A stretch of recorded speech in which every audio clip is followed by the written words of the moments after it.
Oh, what is going on, guys? It's Tuesday, so that must mean you're here live with TTFT from Studio 83, featuring Mr. Dirt and Godfrey. Hello. Miss Annie. And of course, Mr. Royal himself. Guys, I'm going to tell you why we're here today, and then they're going to fill you on some things, and then we're going to get started. Today, we're here to talk about the bipolar films. The film you went in to see one thing, and another thing happened. Like, I came here to laugh. I'm freaked the fuck out. I came here to cry. I'm cringing my eyes out. Well, that's enough of a teaser with no rehearsal because I'm just that goddamn good. Take us away. That's me. Yes. Yeah. Yeah. How was your guys' day, man? Busy. Yes. Oh yeah. What'd you do? Try to take over the fucking world, brain. What about you, Annie? You've had a busy week. Yeah, very busy week. Double shifts at work. Shopping. Getting your hair did. Getting my hair did. It looks good. Everybody let Annie know how nice her hair looks in the comments. Yes. The straight or the curly, guys? I prefer. Yeah, let's get a poll going, straight or curly. I think I've seen that somewhere else online, but they blocked the cookies. Hello, Laurel. Laurel's Thank here. you again for. I'm gonna. At this point, I'll be really upset if you're not here. Right. So thank you. She's been getting her list together for the last hour and a half. He had no faith in you, by the way. And Laurel's offspring in the house. James MC. How's it going, lads? We will see. James comes in with the hey, Laurel. Show your mother some respect. I had a fucked up week. I don't even care to talk about it. So, Annie, why don't you tell them what's coming up this week on TTFT? Yes, and next week. This Thursday, guys, a new episode of Best Seat with David McGifford. David McGifford. Yeah. Sorry about that. No, you're good. No, you know him. You just haven't formally met him. He's a really nice guy. And don't apologize. You apologize. Yeah, I'll apologize. I'm going to tell him I'm going to apologize. If people don't know he has a book called Best Seat in the House, they need to get it when it comes out. There's your plug, Dave. Real quick, Royal's outfit wins Scariest outfit, not meant to be scary. Who said that? That's my wife. I love you. I got this all the way. Listen, this is Peter LaCour from France. She also said Annie's hair is on point. Thank you, boo-boo. And curly or straight? Thank That's you, the poll. You never got thank you, Laurel. Curly or straight? What's going on here? Stop kissing up, Angela. Who said that? G figured out to use the chat. What's up, G? What is up, G? So yeah, well, so you're saying, best seat with McGifford. Did you say about next Tuesday?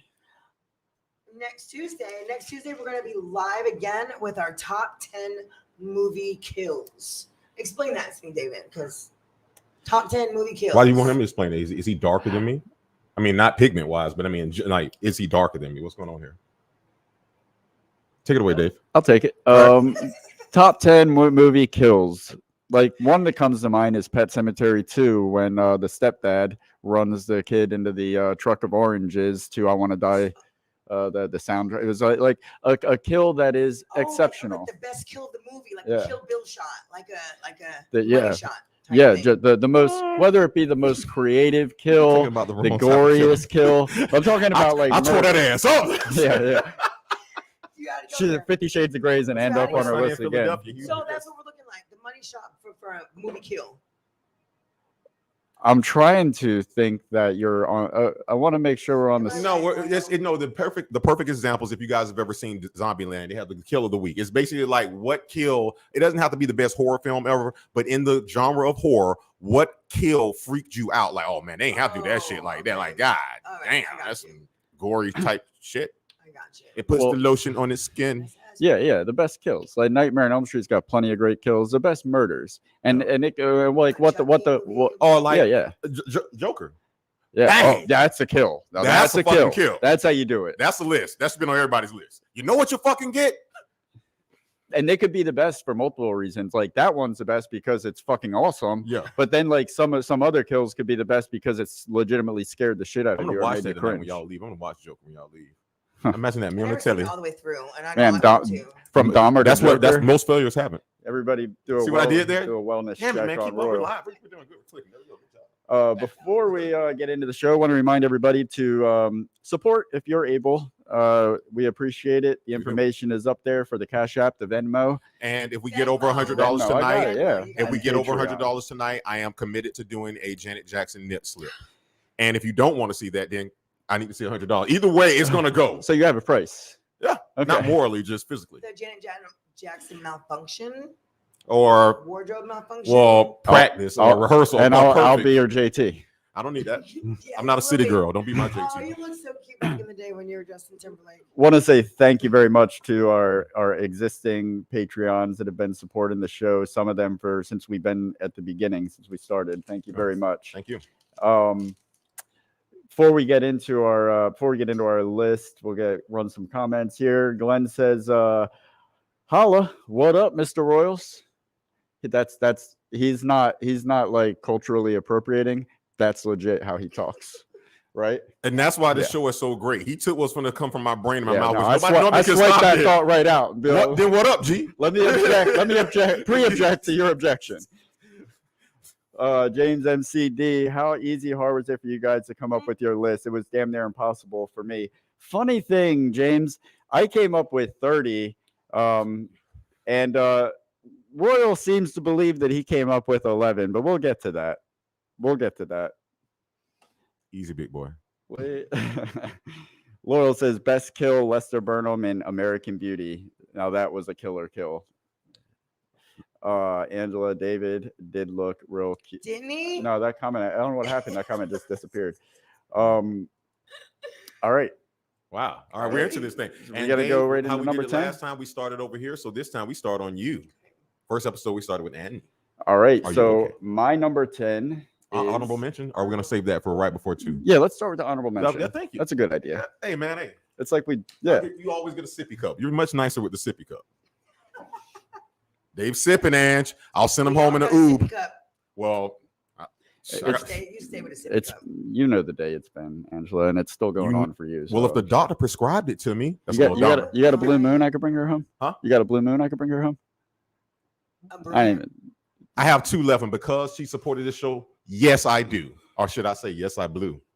There you go, looking out for my girl. All right, Blue, my boy. My honorable mention is the Labyrinth. Wow, I thought it'd be much higher on your list. It's not because I enjoy it. I really enjoy that movie, and it doesn't really scare me. The Helping Hands is like the scariest part. And I've actually got that right here.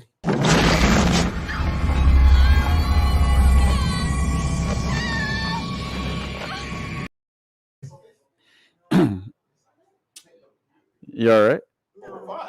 We just had a scary kid over here. Party foul. We lost Hookah. I'm gonna fix Hookah baby later. Don't worry, we're good. I guess you guys could have used some helping hands. I see what you did there. Yeah. So the helping hands is like the part that a lot of people talk about being afraid of in the Labyrinth. That part really doesn't get me, but I do appreciate that. That's like, it's pretty creepy to have just a bunch of hands. You can't see where they're coming from. Let me tell you the part though that actually what really weirds me out about that movie is the kind of like the P word undertones. Which P word would that be? P file. The P-file undertone. Okay, the SOs. The sexual offenders. Well, one, David. Well, look at that camel toe on David Bowie. I will not. I will not. Rest in peace. David Bowie may be in heaven, but that camel toe went straight to hell. If there is a God. That thing, and it's really just like there's this. He's like Jennifer Connelly was like 16, maybe 15, 16, 17, and he is like trying to woo her. The whole movie is essentially him trying to steal her to be his to be his lover, to be his queen, his princess or whatever. You don't say. I've never seen the film. It's I've strange. Never seen that poster. I've never even seen that picture. There's this whole I still don't know what you're talking about. It'd be one thing if that storyline was playing out without the bulge, but then you had the bulge. It's just so funny how my peripheral vision just went out at this very moment. Changes. I'm gonna tell you what we're not getting. Ching signs. Putting camel. You know what? Don't try, Annie. What? Go ahead. Ziggy. All right. Your honorable mention. Honorable mention. Tarzan. Which one? 2016 with Alexander Skarsgård. Eric Northman, if you will, from True Blood. Alexander Tarzan. I love this movie. Because I mean the reason why It scared me because like he had to be raised by Kala, the mama ape, and then he ends up seeing her get killed. He tries to the people that take him back to the jungle are trying to get minerals and stuff like that and are using him as bait to get into the jungle. But he has to go back and like fight his brother Akut that at one point it was his family. Like it's just to me like to be raised by somebody and then having to fight them and having to show like your dominance and Sounds like every family reunion I've ever been to. right. I love the line when was it Samuel Jackson, right? Yeah. I love the line where he's like, he goes, "You're gonna have to fight him." He's like, "I wish." Yeah. that was right. And Well, all then that when it people cuts to fell them, down to him too at that moment. was that actually, did that scare you, or is just that the idea of having to do that is The unsettling? idea, like I have a vivid imagination, so the idea of having to actually fight somebody that took care of me, or like, you know, like Did the fact that it was a gorilla play into the fear at all, Well, or was I it mean- just family having to fight family? for yes, the How- gorilla part, but And where do you think that comes from, Manny? He's trying to lead you down. Don't let him do that to you. Anyway, and we're back. we'll keep going. All right, my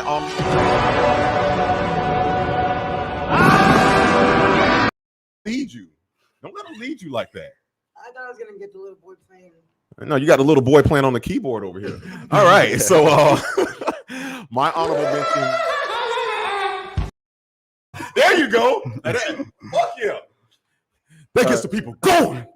All right, so yes, so mine is going to be Passengers, directed by Morton Tilden, and I'm going to tell you why. Stars Jennifer Lawrence and Chris Pratt. That I went into that looking to go all sci-fi, and of course, a sci-fi can sometimes teeter on the side of I was scared, but to me, isolation is really one, unless you really want it, is one of the scariest things out there. So for one, for him to wake up on this ship, and then for what spoiler alert, he wakes her up, but she's not supposed to wake up for another 30 years. Yeah. Can I stop you right there for 1 second? You just did. Why because you asking? because You stopped your drink till you stop swallowing. that is fucking Yes. terrifying. Any married man will tell you you do not want to end up in this situation. Did you wake me up?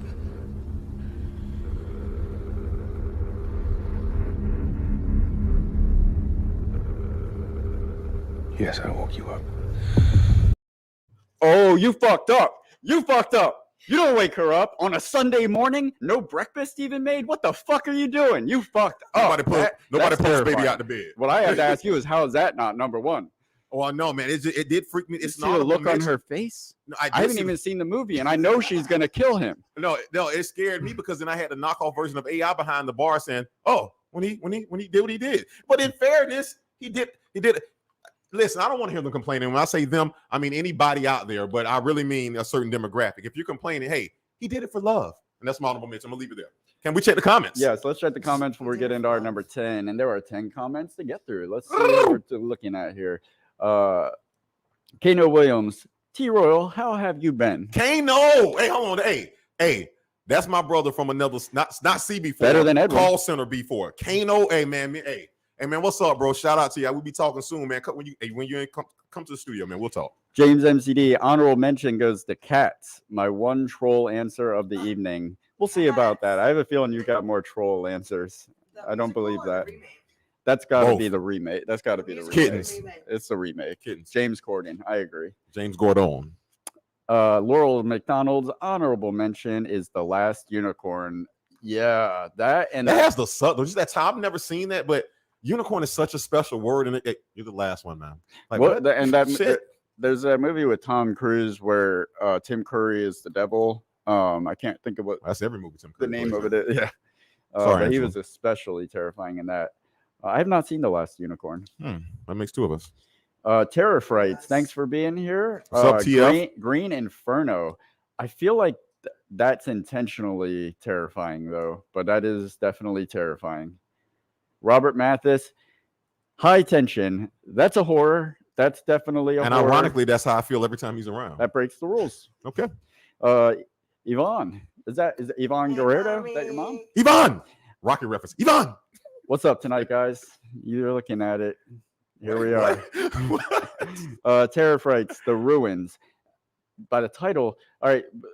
The rule is no horror, it can't be a horror genre, suspense, thriller, mystery. Like it can't be a film that was made intended to elicit fears. And with that being said, Dave, fears. Hold on, we got a few more. Oh, go ahead. A few more comments here. Mathis, the truck driver playing with the severed head scene. Yes, that is. I agree. What? Fucked up scene in a horror film, in a psychological thriller. Which one He's talking about High Tension. That is one of the most fucked up beginnings of the movie. Yeah, I give him that. And he goes in and sounds like Simba. Yep. That's Mufasa. So it's peeling a banana in front of 16 men. Terror phrase. Haha. That's probably it. Yeah, I think I said something funny. The fall that is coming out is crazy. Yeah, I don't know. Is that a horror? I feel like that's got to be a suspense. But it sounds like it does. I couldn't even get through the trailer. They're up like way high on one of those levels. One of those like pole. I don't know what I can't like a. What do you mean you can't get through the trailer? Like an antenna. Like somebody did like a recap of that, and I tried to watch like the 10-minute recap, and it is like so anxiety inducing. It's nuts. I couldn't even get through. Speaking of the word 10, why don't you lead with yours, Dave? Well, my number 10, I'm glad you asked, is a fucking nightmare fever dream called I don't have the drop for that. God damn it. It's Willy Wonka and the Chocolate Factory. Okay. That one is and really it's I mean the whole movie is like a sense of peril and unsafeness for the children, but then they there's that one part where they're on the boat, they're taking the ferry from the first place, like with the chocolate river and everything, and they're going to the next place, and on that part, like Gene Wilder leans into the insanity and goes just completely apeshit insane. Well, I've seen Gene Wilder on a Chocolate Factory before, and it was in Hear No Evil, See No Evil. Yeah, that was a little different, but I mean, have you seen Willy Wonka and the Chocolate Factory? Hey, I got a golden ticket. Well, don't question me like that. You haven't seen Goodfellas, and you asking me if I've seen. You know what? Cease talking, Annie. Annie 10, please. Thank you. 10, really? What's wrong with you, man? I'm just asking questions, man. And I'm just giving answers. Am I going 10? I got Wizard of Oz. My number 10. And which one? 1989. Oh, the one where the acceptable term dwarf got hung in the background allegedly. That's I said allegedly, David. I said allegedly. It's been debunked. Case by case. I can't do the little people, the Munchkins. I just gave you the fucking name. God damn it, Andy. No. You cursed rat! Look what you've done! I'm melting! Oh, what a world! Hey, you kicking ass tonight. Yeah. I'm trying. The little people. What? Isn't that a movie? Okay. In your, I will stand up in your defense right now because there's something. The way they're like a normal, like what's his name? What is normal? And we have it. And you are so. And you are so. Peter Dinklage. Yeah, like. So you know his name. But I blame it on the producers of The Wizard of Oz who dressed these little people up like creepy munchkins. These were not as creepy as in Willy. Well, I'm trying. Okay, devil's advocate here. Hold on, and so we can go. Yeah. Devil's advocate here, though. Who else was supposed to play the munchkins? And moving on. You want to talk about backstory? Was Roscoe from Martin supposed to come do it on his knees? Oh my Is that what we're doing? I think if you were to ask Dorothy, whose name is for some reason who played Dorothy? Judy Garland. If you were to ask Judy Garland if somebody would have been better to play the Munchkins, she would have probably said yes, because according to sources that are verified and reputable, the Munchkins were like drunk and drugged up and rapey. You know what? I'm going to end this on this. You know what's effed up about it? If they needed giants and got tall people, no one would have just imagine. And we are so. Just think for a second. I'm not thinking. Bunch of Munchkins. Only one of us at this table is thinking. Just geeked out, chain smoking, making like. Oh, we're gonna start piss testing on this show. Somebody's geeked out. So with that being said, my number 10, guys, is going to be it's an independent film. I don't know if everyone's seen it. My number 10 is going to be the movie Oxygen that came out in 2021. This film is directed by Alexander Aya, and it does star my girl. When I say my girl, I'm only seen her in one movie here, Melanie Laurent. And let me tell you why this movie scared me out. I'm not going to lie to you. I didn't go to the movies to see this film. I was up one night finishing some editing. He can hardly believe that. But I wasn't ready to go to bed. And I'm like, let me find me a different type film to watch. And so this randomly came on. And I'm watching it. And here's the thing. I'm a big claustrophobic guy. I have claustrophobia. I do not like small spaces. So when I see stuff like in Kill Bill, when she's in the box doing stuff like that, or any small spaces, it freaks me out. Majority of this film, spoiler alert, she's in this little thing which she perceives to be a box. Like she thinks she's buried underground. But spoiler alert, it's worse, bro.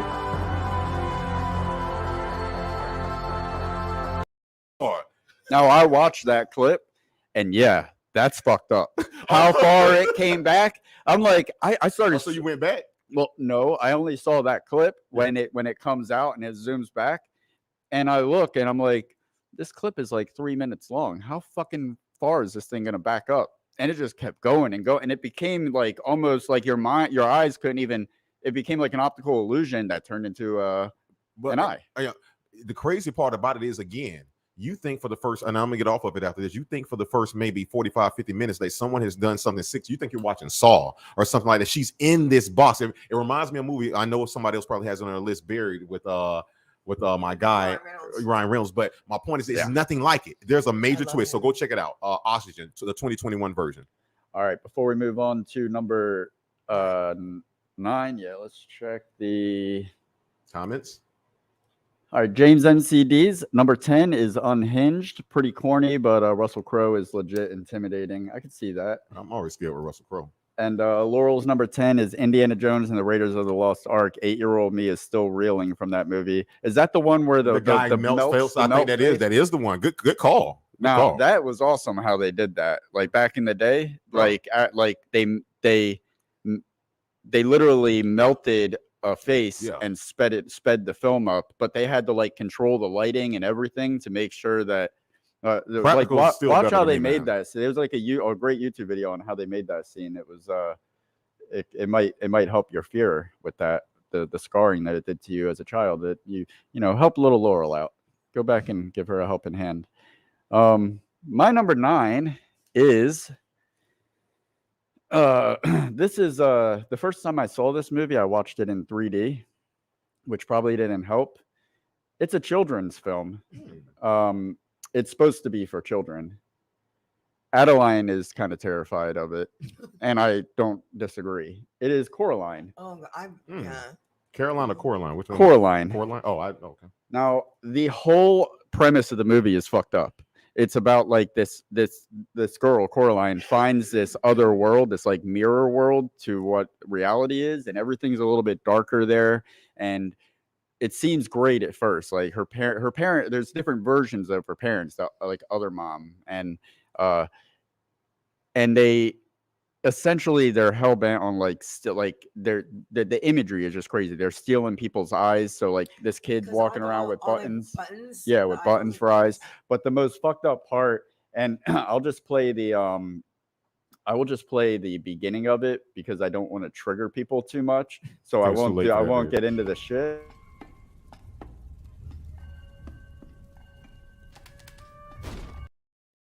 That's about a quarter of the size that the mom turns into, the other mom, the evil mom that's trying to steal her eyes. Went from dwarves and the bad words that y'all said to now big moms. And she turns into a big mom spider in 3D that like traps Coraline in this big web. Moms I like to see. Mills, because she's going to be so tall. I like to see that. I don't. You don't. I don't. And especially not in 3D. It's legitimately creepy, like especially for a kid's movie. Like it was actually a good point. If you've got a kid and you're wanting to like inch them into the horror genre, Coraline would probably be a good stepping stone. Coraline, The Gate, Hellraiser. Go figure. All right. Anyway, what's your number 9? All right, my number 9 is Rise, the Planet of the Apes. All right. 2011 with James Franco and Frida Pinto. Mm-hmm. And for me, like once again, this is like with having to fight something that was a part of you. Like he ended up adopting Caesar through the lab that he was working at. He was making some medicine to try to fix Alzheimer's, and Caesar had gotten the medicine in utero. Yeah, that's right, in utero. And anyway, he became super intelligent, and all these abilities that he became to have started to cause a little discomfort. Take your stinking paw off me, you damn dirty ape!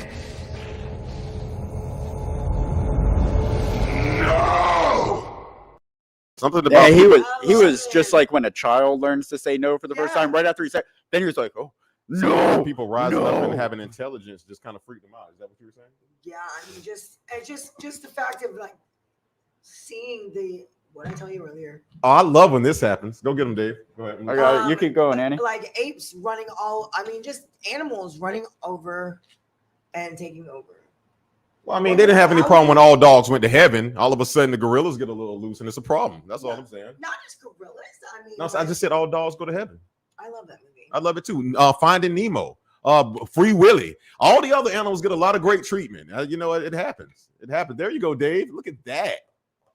Look at this. Look at you with those Russian sweatpants on. I like it. Somebody called tech support. You did. Did somebody? I can't do a Russian accent. Never mind. That's so good in my head. That's so good in my head. You want to kiss the Russians? Yes. Oh, but no, I'll tell you this. While that movie didn't freak me out, that is one of my favorite movies. He knows this. That's one. There's so many subtle messages, and we're not going to get into tonight. But I love Planet of the Apes. I love what they did with the CGI to that, to the stop capture motion. I love the storyline from how they. Again, it's been for some reason that story's been redone like 6-7 times. It was done when I was like they keep resetting it. It was like 8 movies in the 70s, 8 movies before they even started the new. Right, the new one, even the one with the Wahlburger. Yeah. All right. Well, my number Wahlburger. Yeah, you know what? Hey, you know what I do, man. That's what I do, baby. That's what I do, brother.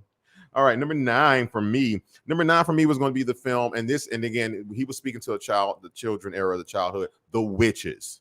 Listen. Oh my goodness! You got Angelica Houston, you got Jensen Fisher, and Mia. Forgive me for messing this up. Zetterberg. I'm messing that up. Sorry, but I just want to tell you this. You have to understand this. There are certain films you watch as a child that will always stick with you. And I'll be honest with you. I haven't seen this film since I was a child. It's frozen in that time capsule of. This is a movie I watched on probably some rainy Saturday, and I'm going in thinking it's just going to be this old. Oh, it says witches, but they all look fun. It didn't say warlocks or the lore or the, you know what I'm saying? There was no secret society of elves or no weird stuff. It was the witches, and it was Angelica Houston. You know what I'm saying? It's cool, right? No, when they talk about one of the greatest transformations on screen was Labyrinth. No, I beg to differ. What happened? That was like 3rd place for what happened to me. Remember the batteries are number 1 from Chucky, Child's Play. That transformation when this beautiful woman takes her face off, and I'm not talking about makeup. I'm not talking about Cage or Travolta. When this beautiful woman takes her face off and some Pinocchio bird nose from Beetlejuice comes out, it freaked me the fuck out. And I haven't dealt with it in years. And I'm glad we're here talking about it. It freaked me out more. And I didn't watch the remake, but I watched I saw the whole Witches, like the original. Oh. I only watched the transformation scene in the remake to do the comparison. All right. The old one is so much better because it feels like it's something you could actually touch. And that boy turning into a mouse, that fucked me up. It's stuff of Ratatouille. It's Legend of Ratatouille. There was something pornographic about it. Well, not for me. You're just a sick fuck, bestiality. There's nothing pornographic about it to me. Yeah, I might need to dig into that a little bit. I won't. Nope. Get some cheese and wine with that. Bye. Nobody paying for that? Let's go into the comments real quick before we get into number 8. All right. You might want to check those comments. Angela asked, "What genre is Oxygen?" She actually answered. She put up the wrong one. I know she picked up the one you did. I know. No, she didn't. Oh, okay. She actually answered in the text. Oh, don't be trying to help your husband out. Now, Angela, me and you've been closer than we've ever been before. Do not do this. It's Oxygen is a thriller. Oxygen is a sci-fi thriller. According to who? Good job. I was thrilled with the results. Good job. That's all right, I man. got claustrophobia, man. We got like 7 more to do. Hey, don't worry. You worry about your list, not mine, man. I got receipts. Yeah, I bet you do. Where's the receipt from when you went to go see Goodfellas at the movies? Not yet. Hey-o. Laurel's number 9 is Jaws. Is Jaws a horror? Sounds like that to me. I feel like it is. Laurel, when you said you had problems getting your list together, I think you were doing the wrong list. That's why you were having problems here. For everybody watching again, it can't be a horror. It can't be perceived. It can be perceived as a thriller, but it can't be a thriller. For the married couple over here working together offline. What is this? What is this? What's that show where the people work? You are the weakest link. What y'all working together? Goodbye. Angela, get out the comments if you're not going to support me. Yeah. No, stay, baby. James, Ghostbusters 1 and 2. There you go, James. Why do they got to be brownie points? Who said that? James. I mean, leave them alone, man. By the way, guys, brownie points from Royal aside. what does that mean? What does that mean? That's I don't know. Hey, man. I just saying why they got I'm to just be a guy brownie. playing the guy. Well, so I'll give you some whitey points. The library and the severed heads in the tunnel were genuinely creepy. Yeah, especially the first one. I think they did it. The first one did a really good job at getting the horror more so than the second one leaned more into comedy. Yeah. Okay. Angela's number 9 is Land Before Time, Sharptooth. Why did that scare her? Well, because she's got a fear of T-Rexes. Let's see. Now here's the thing. When I said I had claustrophobia, it wasn't accepted. But your wife says she has a. Oh, no. Do those hands again. What are those hands? The T-Rex hands, man. You could ask Angela. It's not accepted. I give her shit about this daily. What was his name? Not Littlefoot, right? Little hands. Littlefoot. Yeah, Littlefoot. yeah. For my Game of Thrones fans, Littlefinger. But she's afraid of something that's extinct. Like literally. Like Blockbuster because of Netflix. Oh. Burn. Courtney Clinton says Gravity. Oh yeah, you know what? That's the closest thing to that. That was good, Courtney, because it's almost like spoiler alert. Oxygen. Mathis agrees with you. Aren't you happy? He says Nope. Witches was awesome. Witches was fucking awesome, man. He's not wrong about that. Something between now and then messed up though with him. Text him about 2 a.m. What you doing? Maybe he'll be free. You guys can come over and check it out. That's not going to happen over here. Not that there's anything wrong with that. David made me Seinfeld. do it, Royal. What I did did. David say? I told her to have my back in the chat. No, tonight. Angela, I know what you're doing here. You're putting on face. That's fine. That's fine. Jaws is billed as adventure. Touche, Laurel. Laurel's got receipts. Do you have receipts? She does her research. Jaws, but she's still doubling down. It's a horror. I was scared. That's the point. Yeah. To be scared of something that's not a horror. When you But heard, you're supposed listen, to be okay, scared, let's be though. honest with you. That Kids, movie, all the you're supposed kids to go earmuffs into real it. quick. When it's a film called Jaws, you either You're going to go going see into something it. to get scared or to get you could aroused. And we all knew it was not a soft porn film. Okay, so it's a scary film. It's go not an in- you go adventure. into it An knowing adventure you're in scared. fear. an adventure in fear. Yeah. I mean, I love you, Laurel. it's just I want to before we get into the final part, I want to give everybody a little preface here. The other night, you know, we send each other the list in no specific order for the purpose of pulling overlays beforehand. And Royal sent me his list, and I said, "What do you remember? What I said in response?" I know what I'm about to say if some shit's about to pop off. No, So dude, but I said 2 words. I said you ready? no objection. You did say that, but I felt it was genuine when you said No, that. I didn't hear it that. wasn't. I'm a sarcasm person. I thought last night when you said that this shit would be set up today that was genuine. Oh, But you here know we that. are, Come on, man. too No. too disingenuous. Hey, Oh, man. yeah. So Hey, yeah. I have receipts. everybody So, else out there thinks this is happening. Great. So why don't you just let it make it happen? I'm All right, just we're gonna be keeping like it real. I'm amigos. just keeping it real. Nephew Just and keeping it aunt. real. Just keeping it real. Don't call my mom. My number 8 is actually a movie that I have Angela to curse for. It is. I got through my whole childhood without having to watch this movie. Passion of the Christ. I saw it. I saw it first as an adult, and it still gave me the heebie-jeebies. Oh, yeah. Return to Oz. That's the payback for what they went through the first time. Clearly, 'cause Yeah. it is sick. It But is if sick. you could like Wizard of Oz itself is like a trip, but this is like a nightmare, and it's the Wheelers. It's the Wheelers that really fucking make it as terrible as it is. Like they are, and I don't. Some of the clips went missing, and I'm very They all look angry so about dark. I that. don't even know how you're differentiating them. Well, this starts with the Wheelers. This montage. same. Check Yeah, there you this. go. The sound. can't see that. Yeah. That Sound like is- Debo's bite. and just the way they have to get around on all fours, like human like a men, dog. and they're just very menacing. They just have this like laugh, like they almost like they feel like they belong in the Clockwork Orange more than in a children's film. Or either a what's our guy? Wes Anderson film. Yeah, I've seen a lot of weird shit in the Wes Anderson film, man. There's nothing that's not weird, man. no heebie-jeebies though. Fresco. That Fresco. That's actually interesting. Right, like, you're a prisoner, like, but you made it. You can't take the art that I made that you paid for. That's kind of freaky. That's worth another day. That I feel like culture comes into play big time with fear, like what scares you, because white people being weird, that's just like normal shit to me. But I feel like it'd be like, man, they're these people are out there. Hey, man. Like I have to go out there and associate with these fucking lunatics. UFHs, unidentified fucked up humans. Judgment Night scared the shit out of me. I feel like that was a cultural Judgment thing. Day scared the shit out of me. Like, because I've went to go do drug deals on like a place where you lock the I have doors, no and idea what you're talking that's about. not even racial. Because I rode around with some black dudes and they locked the doors too. Racial. I'm not. But it's a fear Drug thing. wise, color wise, religion. I don't even know what you're talking. Is this a film? Punch Drunk Love for everybody. And keep Judgment going. Night. What's your number 8, Annie? We are on 8. Yeah. Right? Yeah. 8 ball. Apparently, somebody is. Let's go. I'll have slice. There is no turning back now, guys. Get your list ready and your doctors. All right. Number 8. My 8. All I heard was Andy's done. Go ahead.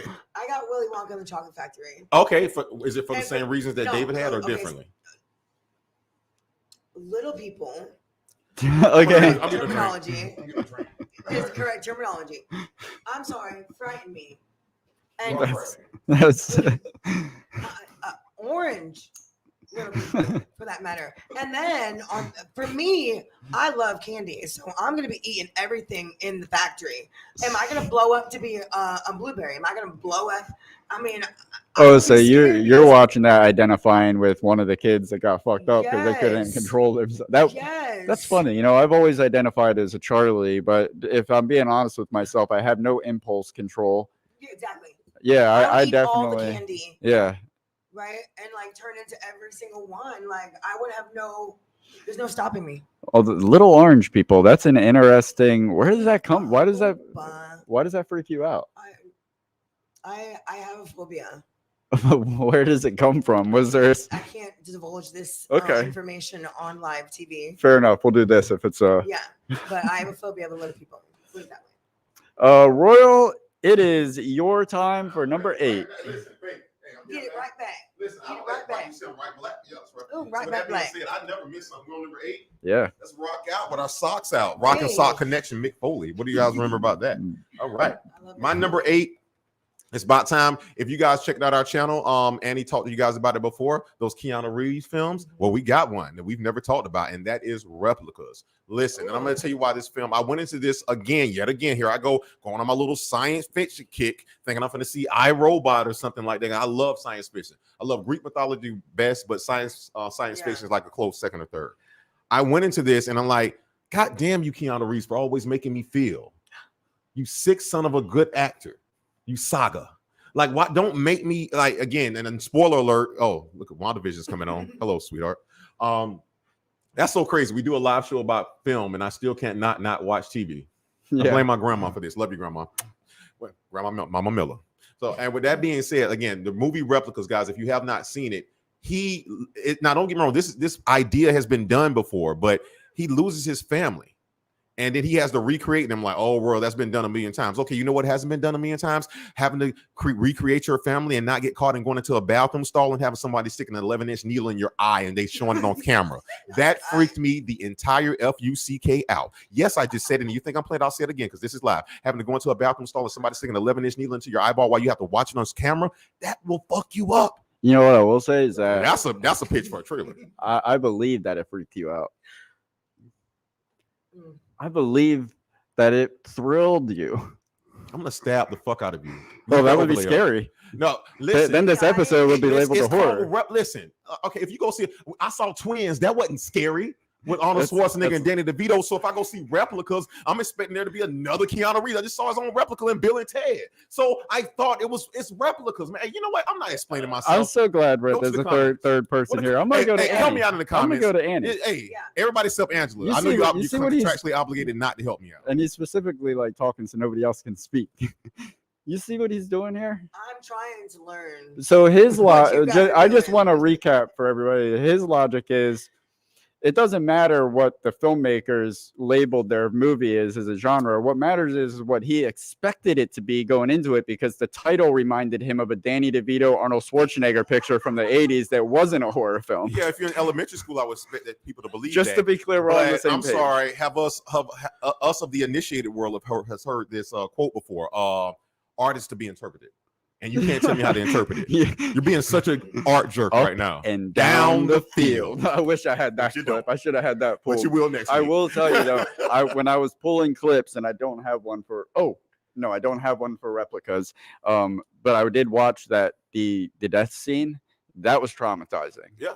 And at that point in the movie, I feel like it had not reached a thriller genre yet. I feel like at that point it was the It was drama. sci-fi pretty much all the way up into that. But that, man, when it was in there, and then it Yeah. shows the kids in the backseat, like, oh man, the kids are here. I'm to watch this, and then it like Then they go careens down and went not just like smashes into the lake, but then the But thing you know what, that more- pushes the thing But here's further. the thing. This is what scared me the most. And you, I don't know if you've seen the whole film. Spoiler No. alert. I don't care. I'm saying it. Y'all should have watched this by now. Go watch it. He only can save 95% of the family.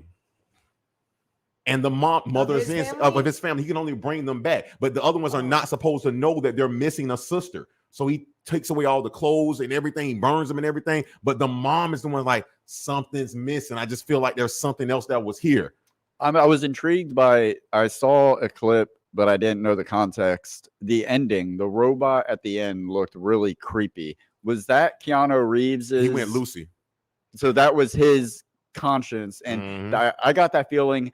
That's crazy. That was excellent art design on that, because I only saw the screenshot, the thumbnail for that, and just looking something about the design of it, the eyes. I was like, So it wasn't just a rope, it was him in there. it was creepy It looking. was Terminator, just T-1000. It was very unsettling. All right, let's Right. take a look at the comments. That was you. Stop giving me shit, man. Oh, no. Let's see. I said no. James NCD, Jurassic Park number 8. A bit of a gimme answer, but a valid one. That let me T-Rex get scene this is still straight. You went in there, tense. you were scared they were still making them. No, What? Angela. That's what brought back Angela's fear of dinosaurs, or like really kicked it off. So Which she was like, dinosaur, like the specifically the Velociraptor? Tyrannosaurus. Thank you. Tyrannosaurus Rex. We need more Little teeth. orange. We need more teeth. So Angela's afraid of little arms. Stop doing that. She's not looking at the she's camera. afraid of little people. I'm afraid of getting a little counselor, but fuck it. now. Okay, Jurassic great. Park All right. is That's the proper terminology. when Steven Spielberg does suspense, he does it. He knows how to bring it home. Like, I never thought I'd have to be the most responsible one on this show, but here we arrived. Here. Laurel McDonald. Laurel's number 8 is Hamburger Hill. I have not seen that one. That sounds like that cartoon. What's that hamburger? that reminds me of like Nothing. I, Sorry. I think it's about a war. I'm pretty sure. A war or thinking of worm? A war. Burger. War. Good What burger, is it good good order. for? Absolutely nothing. Say it again.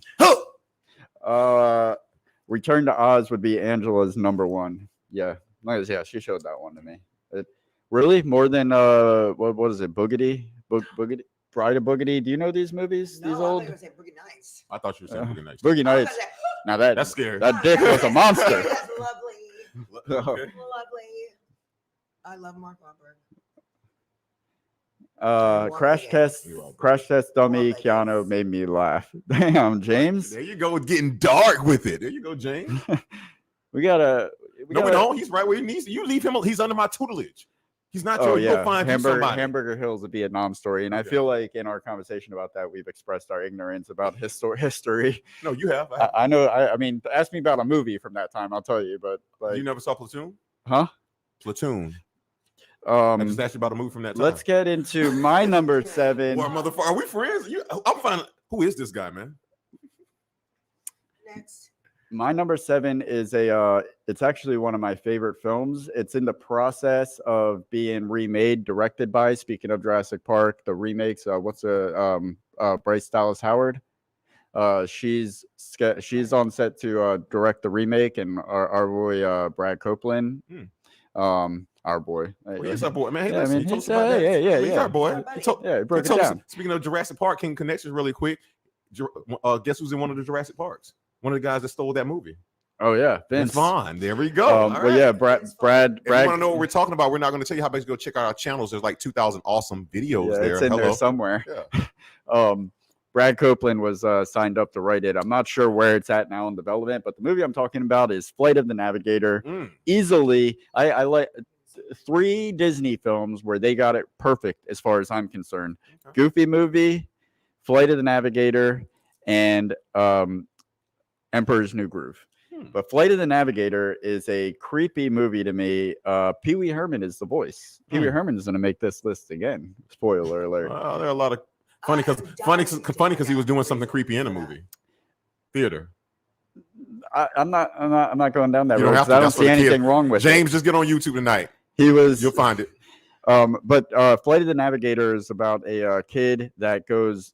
The fucked up part is in the beginning of the movie, he's following his dog out. He walks out of his house. It's nighttime, 80s suburbia. It looks like E.T., something like that kind of neighborhood, Goonies. He goes out into the backyard. He goes into the woods following his dog, trying to get his dog back home. And he sees this bright light in the woods, and it kind of fucks him up a little bit. And he trips, falls down into a ditch. To his perception, he gets up immediately and walks right back home. But when he gets back home, Who are you? Who are you? apparently, you want me to pause? You're gonna be right there? I'm talking to 2 of you. I'm listening. Okay, as long as you're listening, because I don't want you to come back and be out of the loop here. All right, so then 3 I can't remember exactly how long had gone by, but it was long enough for his parents to move out of that house, for them to get his brother to grow up, who was his younger brother. Now he's his older brother. All this time passed, and he went into a black hole or something. So then NASA starts studying him, and while he's at NASA, he comes upon this spaceship that NASA is holding, and the spaceship is communicating with him because he went into this infinite space zone. He goes full Kevin McAllister after he gets back home. You made a mistake. Mom? Dad? Uncle Frank, could you imagine though? Real quick, you're telling this to me, or I'm telling it to you. I'm legitimately telling the film. you see, so you know what I'm talking about. That's why I was wondering. I thought, but yes, I have. Yes. Because the ship fucked me up too. Why does the ship know who he is? Why does this connect? Go ahead. Well, and once he got in the ship and the adventure started, that was all pretty cool. It was still this kind of ominous sadness because he's so far from home and he's a kid and he doesn't know really what's going on. So there's that sense of peril. It's that 80s movies, man. They always had the peril. Pee Wee Herman voicing the ship, riding out to Beach Boys. That was all really cool. The effects were amazing for that time. But what really fucked me up is the beginning, that concept of I had that happen once on the Buckman Bridge. I was driving over the Buckman Bridge. Time didn't move. I was going north on the Buckman Bridge. Okay, this is a legit story. I was going north on the Buckman Bridge, coming home from work at 11:30 at night from San Jose, going north on 295 over the Buckman Bridge. I kind of I lost time. I blacked out for a second, but it was only a split second. When I came to, I was going south on the Buckman Bridge. I was about to get off on Roosevelt. I ended up getting off on San Jose. And I still to this day have no fucking idea. Remember, I actually told you I wanted to make a short film called Buckman, where you're going over the Buckman Bridge and fall into a time loop. You know why I came up with that idea? Because I saw Flight of the Navigator in the 80s, and that fear stuck with me for so long. And then when it actually happened to me, that's fucking terrifying. Yeah. With all that said, Annie, what's your number 7? Hey, man, can I get some brownie points? I'm sorry, I blacked out. My My number 7, and this is a trippy one too, because there's a lot of Not different after what you versions. just said. I don't think it gets any Right? trippier than Not that. anything trippier than that. Hell no. Little Red Riding There he goes Hood. again, motherfucker. Little Red Riding Hood. But Hold on, you wait, Annie. okay. You know, this is just. You gotta be fixing that. I am fixing that. Dave won't let me. He won't let you. Dave, if you're not going to do it on time, it doesn't count. Huh? Oh, honey. No. I was just looking for a good one. I That was couldn't from, find by the one. way, that was Shawshank Redemption. All right, go Annie. ahead. Go ahead. Okay, Red Riding so Hood. Little Red Riding Hood. My version is 1983. Shelley Duvall. Best year ever. 81. Anyway. I guess. Anyway, Shelley Duvall, Fairy Tale Theater. Now, this back then, to me and my sister, scared the believing Jesus out of us. The religion is This gone. Okay. This is not just a normal nursery rhyme. Like this portrayal and adaptation of the Brothers Grimm, they wrote it and then Shelley Duvall created it. But Fairy Tale Theater, how they like the wolf when he ate, Played by actually Malcolm ate- McDowell. What? Played by Malcolm McDowell. Yes, thank you. Creepy. He when he actually ate the grandmother and you see the whole the body moving. You're no oil painting, are you? Hey? Yes. That was in the clips.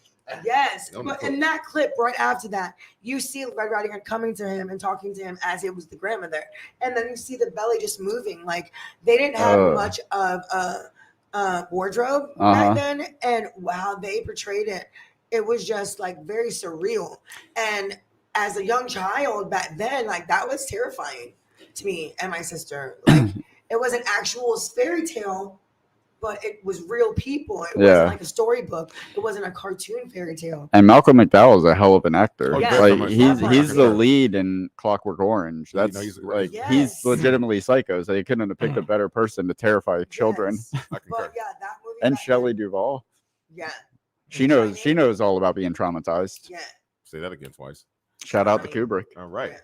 All right. So, Dave, before we get to my number 7, we have any comments out there? Anybody saying anything? And then I can go to my 7. We'll go into after because it'll probably be their number 7s or 6s. Okay. All right. So, with that being said, my number 7 is, of course, let's get some JL in here. And I'm not talking about Jello or Jay Leno. I'm talking about little Jennifer Lawrence, the original J-Lo. Hunger Games. I love Now, me some J-Lo. Again, I preface this with saying I know a lot of people, of course, who the books and all this. I didn't read the books, but of No. course, here's my thing.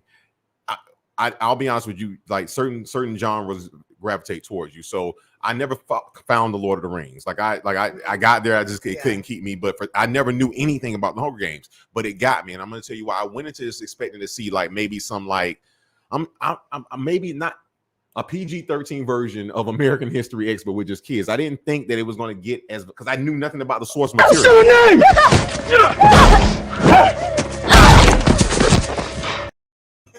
Hey man, I don't know when you got off, but you're on.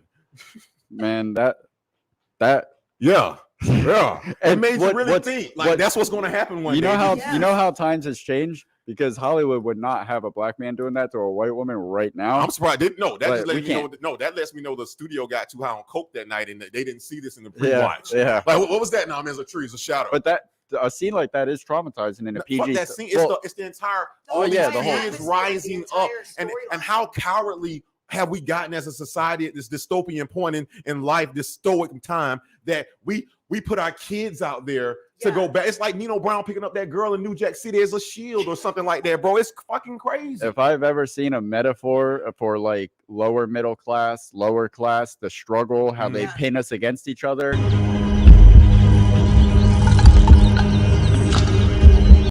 Still right now. Hey, there's That food, version and the is also fucked up in thing is in that little, what you're talking about. they're fighting. 2 people are fighting. There's still 3 things left. It's just crazy. And to me, like I say, man, just to see that, and for me to come and say it again, I was an adult when I saw this. I wasn't a child. I could, you know what? And you know what? One reason why I looked this up because I got tired of getting annoyed by that effing whistle. But then I came to love that whistle. I started District 4. Yeah. That was the closest one to 904. That's all I could do. I love it. You got 2 J laws on your list so far. You what you say? You got 2 J laws. She'll be back. Oh yeah. All right, let's check the comments. Hey. Who said that, Mathis? No, that was me. Do you know? Do you speak emoji? There? Do you speak That emoji? must be Jayla. Is it Hollywood? That's Angela. What she say? Oh, it's a Tyrannosaurus Rex. Like this? Like this. Yes. Also, Laurel's Legally Blind. Laurel's number 7 is Fire in the Sky.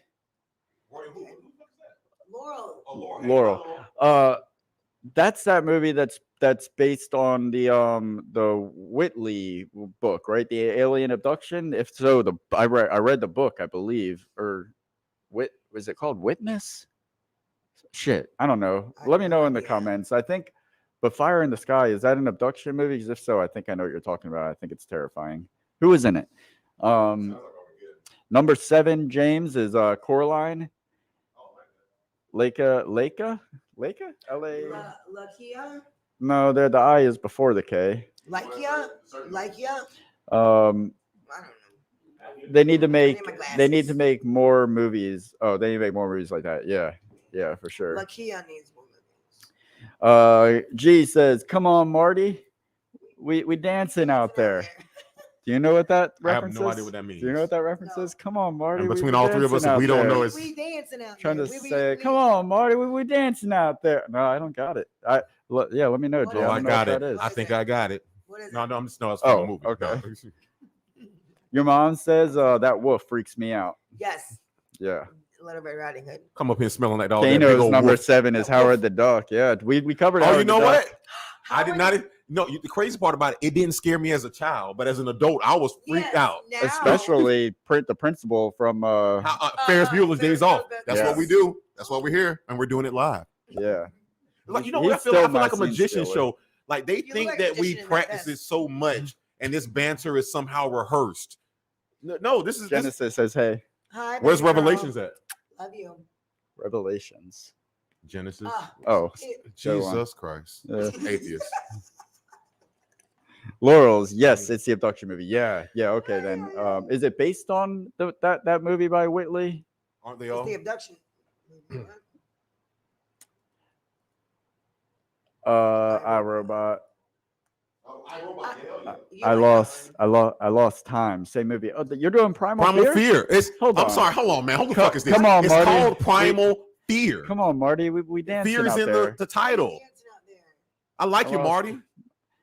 It's still not ringing a That's bell. That's not Primal Fear. That's No, that is when Edward Norris says I lose time in Primal Fear. I lose Leica. time. Leica, the studio's name. Thank you. Leica. Thank you, James. What is it? Thank you for bettering my smarts. For making me Well, he's more under my tutelage, so why wouldn't he better you? Leica. Leica. Like a boss. Like a. All right, my number Hand me that cup over there, Dave. nah. All right. My number 6 is Who Framed Roger Rabbit? That is Hassan Freak. And I'm dying Can I, to before know you tell me why, why. but can I ask a I'm question? dying to Yeah. know Is why. it because of the first time anime and somewhat of stimulation crossed in the same film for you as a Right? child? That was No, one That's of what those it was for me. movies, Yes. It was It it was just That was the straight- original Bad Bunny, Jessica Rabbit. Bro, like I literally, sorry, but she was hot.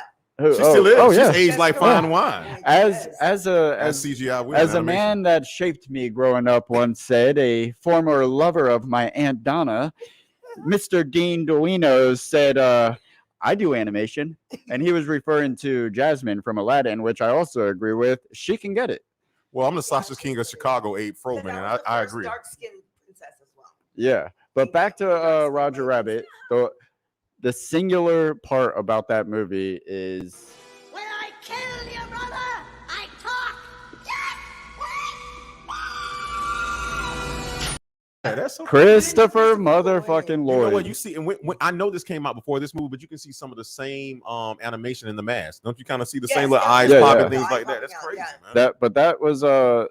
That was legitimately before. terrifying, Yeah, and just somebody like when he was like when he was put no just him in general, him putting the boot in that like the stuff the that mask of kills him, acid. yeah, and then like the whole story of how he killed his brother is just all very. It felt darker than any Nightmare on Elm Street that I've ever watched. Okay. So I was wondering because I was dying to hear your explanation on. I You're love that. gonna try this again with so much success this time. You're gonna Okay. lead over. Yeah, you got it. Yeah, there you go. I got it. We're gonna try this again. all right, what's your number 6, Annie? Hold on, I got a big thing You got a big All thing right. in here, With that what? being said, I'll go to my number 6 while she's hitting the hookah. With that being said, no, you go. You're good. Okay. You're good. No, okay, you want to? My number 6. Oh, that does taste good. That did not help the situation at all. We were almost. Fool for it. She gon' beg for it. She gon' poop. She gon' scoop. Tell them what you got in your mouth again. All right. Number 6. Hookah stick. Hookah 6. The never-ending story. That big dog will fuck you up. Yeah, Thank you. that's a good That's one. the second Yes. biggest dog in film history. 1984. No, biggest. Go ahead. No, I was going to say that's the first biggest dog. The second biggest dog, interestingly, is from Dumb and Dumber. No, Dumb and Dumber, the dog van. Car. What was The what? car. The van. That was a big ass dog. Go ahead. I'm sorry. What in particular got you? Because Never-Ending Story is on my list too. Yeah. What's the? So there's the whole story itself, like getting captured into a book. Like I love reading. I thought you were about to say just the fact that it's never ending. Like a book, I have to keep reading my whole life. No, like getting sucked into the book. Like if you just get divulged and you're reading into that book and you just like he like actually was in that story with him. And that scared me back then. And then all the things that happened in the book, you know, that was actually affecting Bastion at the end. And I can't pay attention now. I'm sorry. But no, just the whole fact that he was actually reading it and he felt like he was in the story. And watching the movie, I felt like I was actually Bastion at one point. So you get that? Do you get, because you said you have a vivid imagination? Yes. So you get that when you read books? Can you Yes, like I get do. sucked into it? That's So do you why I have to love be? 50 Shades of Grey so much. Yes. I can actually feel my ass being spanked. Yes. Can you? Cool boy. All right. Next. Yeah. I wow. Okay. My I'm glad favorite story, because though, I mean, just feel like you can get sucked into a book. You know, as Yeah. a I've seen it happen child- before. As a I've child seen Basti watching get this stuffed into a movie, game. reading, But then that's kind of a good thing though, It because is, then like 'cause you read like 50 Shades of Grey and now you're getting sucked Well, into here's a the book. thing. Here's the thing. But it could happen the I got opposite sucked way. real hard into that. We're aging ourselves. It could happen the opposite We're way. Asian ourselves? Yes, because Eh, you- aging. oh, okay. Because the book can Whoa. come out and write the story for you. Ghostwriter. That's it right there. PBS when we're kids. Ghostwriter. Hold on. Ghostwriter. I Yes. used to- Not Ghost Rider. Ghost- Nicolas Cage. Ghost Rider. Yeah, There that you was go. good. All right. That's what I That's said. what I booby know. That's traps. literally what I said. That's what I said. Booby traps. Well, I'm glad because nothing that you said about Never Ending Story is something that scared me. So it'll be okay. Angela's done. She said she did her job. She went to- She saw what I benches. Hashtag abort. What's okay. going on? All right. No, I'm Angela's having a talk- conversation with. Angela's having a conversation with you too. Yes. She's talking shit about We do it all the time. All All right. right. Yeah. No, it's my number 6, right? Yeah. I'm ready. All All right. right. My number 6, guys, and this Go is ahead. really going to touch home with a lot of our audience, and I really want you guys to get in the comments on this because I don't know if anyone has this. My number 6, and now, in fairness, like we always talk about for the show, Uh-huh. we do not give we don't talk about what we're going to do. No. But me and you And I talked hate about that. this film so many times in our past, 3-4 seasons now, The Truman Show. Oh yeah. And I'll explain why. I know you thought I was going Man on the Moon. Yeah, that scared me for a different reason. Oh, But okay. The Truman Show, and I'll tell you why. Listen, like I'm already so such a conspiracy theorist, since that's not a joke. I Like, do. and for there to be a world, how scary is this? There's a world where everybody's watching what you do all the time. Oops, that's the world we can live in right now. Yeah, as we go live willingly. Oh, I mean, yeah, and I'm not doing. I'm doing this willingly to tell people the truth. The revolution will be televised. Can I be honest with you? You can. Always. That'd be my fucking dream. What? Why? For Because people to watch us? I'm already no, anxious, not apparently. us. I'm not putting that on you guys. I'm just saying like that'd be What cool. would you- What would And- be your dream, to be what would watched, you or for like like, about it? for you to Both. watch people? So you Now can that watch would be people? neat. Would it? No. To quote my girl, Both. Like, to quote the great beautiful Regina King from Enemy of the State. Well, Bobby, who's going to watch the Watchers? Fuck no, man. well, and if you think about it, if you believe it, if you subscribe to a higher power, then we're all Truman. But you're an atheist and you don't subscribe to a higher power. So what are you doing to me, man? What the hell are you talking about? Who you talking to? Fire I tonight, set you man. up for that one. I set you up for You that did set one. me. I threw it off a little bat, but a little Yeah. Tracy McGrady there. Oh, coming There you back. go. Boom. All right. All right. He came out good. I'll shoot my way out, Kirby. But yeah, no, Truman Show is like inherently disturbing. When I went to go see that, you got to think about this. It's like when people ask about it, we talked this on a serious note here. I said that 90 minutes ago. On a serious note here, when we talk about Jordan Peele, me and you love pretty much all his movies, but we talked about it with Nope, and especially with Us. When people saw Get Out, when they went to go see Us, they thought they were going to see Get Out. When they went to go see Nope, they thought they were going to see Us. It's here's the thing, I just love different films and films that make me think, and I never know what I'm going to get. I'm sorry, in a world full of I know what I'm going to get every time I log in online because there's advertisements, because you listen to our conversation. I still love to be surprised every now and then. And so when the Truman Show, when I watched it, it scared me because I knew one day this would become true. I knew this world would exist, and it already existed. I'm sorry, it's just the truth. I mean, it just is what it is, man. We're monitored. I'm not even going to get political on show. I'll get statistical. We don't read the statistical. We don't read contracts when we sign for mortgages. We don't read phone contracts when we just re-up. They're basically saying, hey, is it okay for me to spy on you as long as I put in a nice little patch and put a little fruit on in the apple? And it's kind of funny because the apple was what got Eve. And with that being said, Dave, go. Let's get into the comments real All quick. right. See what our friends are saying. That sponsorship. Yes, the Walton Experience. Okay, thank you, Oral. Yep. Who said that? She's going back. You weren't here. Something else. All right. James said number 6. James is Jumanji. The mid-90s CGI. He got sucked into the game. She was talking about being sucked into the book and The mid-90s CGI. Yeah. Oh, that was good. David Allen Greer, by the way. That movie fucked me up in kind of a way that the witches fucked me up when the little boy had the fucking tail and they had to rip the hole in his ass so the tail could pop out. Like it was like hurting his butt because there wasn't a hole. That messed you up. But Joaquin Phoenix putting his fingers in that little boy's mouth and Joker didn't mess you up. No. He was trying to make him smile.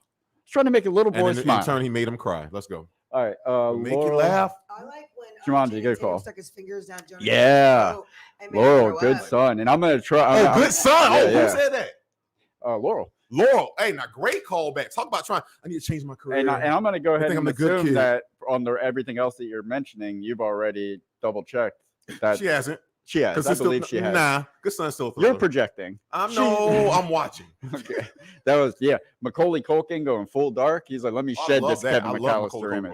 Yeah, don't fuck with me. Did he kill that bird, that pigeon? Yeah, that's what fucked up Mike Tyson. He tried to kill the little girl. Actually, I think he succeeded. Case by case. Yeah, that movie was great. Genesis. She says, I, Robot was actually very scary for me, so I agree with that one. Yeah. iRobot. Let me ask you this, Genesis. You can respond later. You say iRobot was scary. Don't you have an iPhone?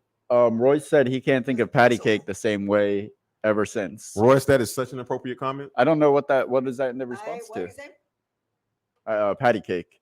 Oh gosh, that's the part that Jessica Rabbit's they're in there. Oh yeah. Oh yeah. Did you play patty cake with him? Hey.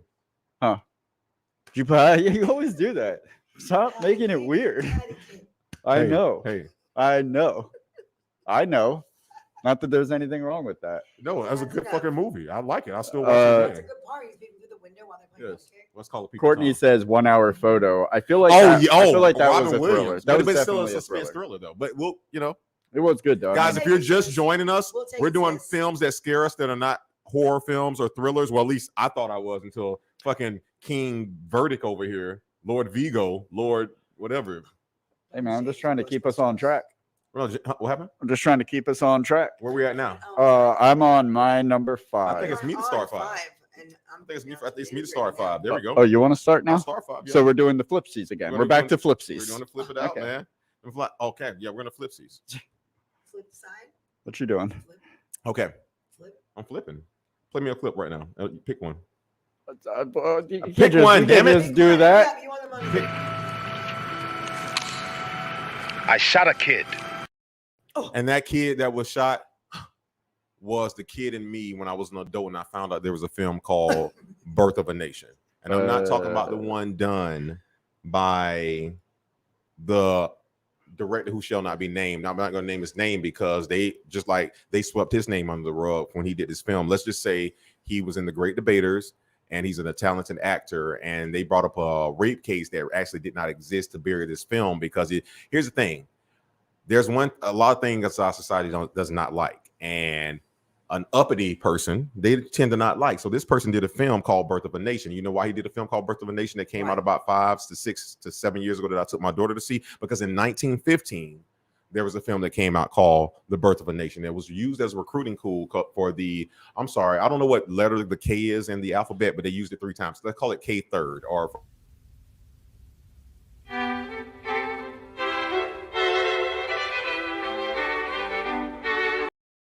how you get AOL CDs from the past and you get college applications sent to you. There was a recruiting tool for the KKK, and they not only just a recruiting tool, they got funding for a film called Birth of a Nation.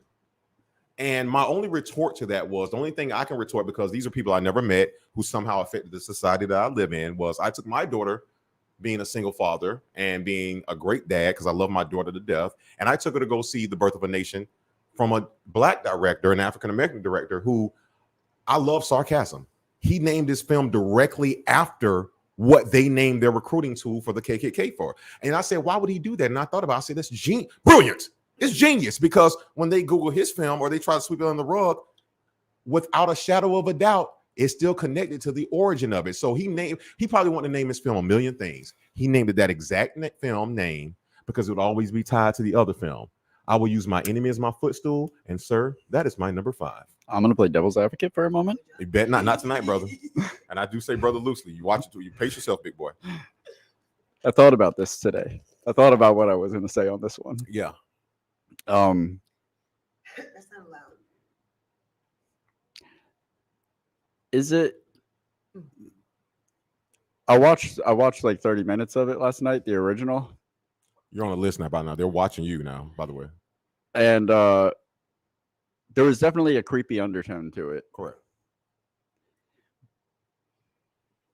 But was it American History X? No. I said 1950. But I mean, I'm not talking about that, but the way that they portrayed, like, if you take the historical aspect out of it, it plays like a superhero film. Of course. Literally, at the end of the movie, Jesus comes, of course, and like rewards them.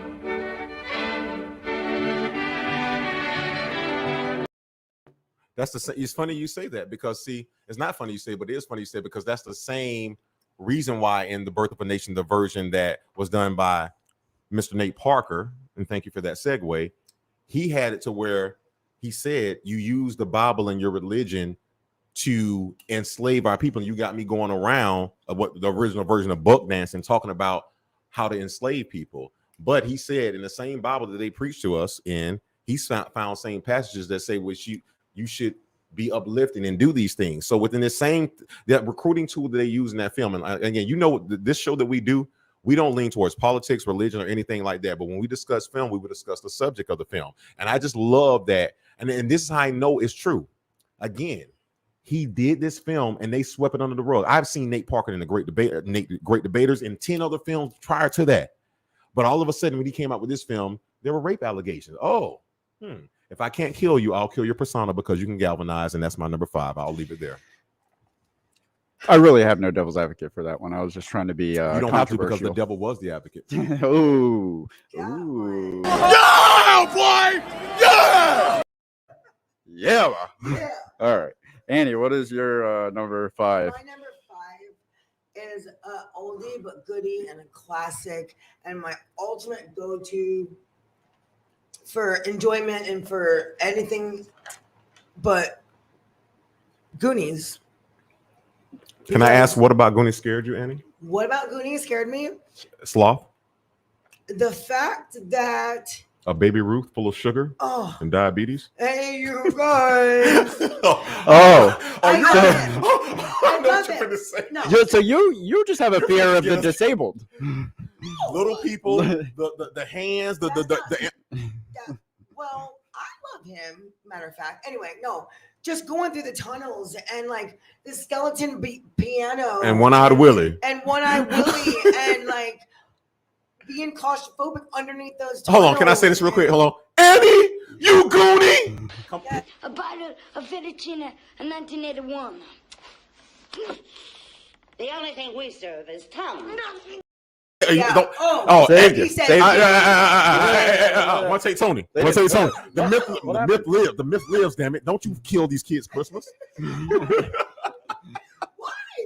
Z. We actually covered the Goonies right here on this channel. Did a whole special episode on it. Yo, go check it out. It's in season finale, the finale of season 3, right? Season 2, finale of season 2 was the Goonies. Yeah, check that out. Yes.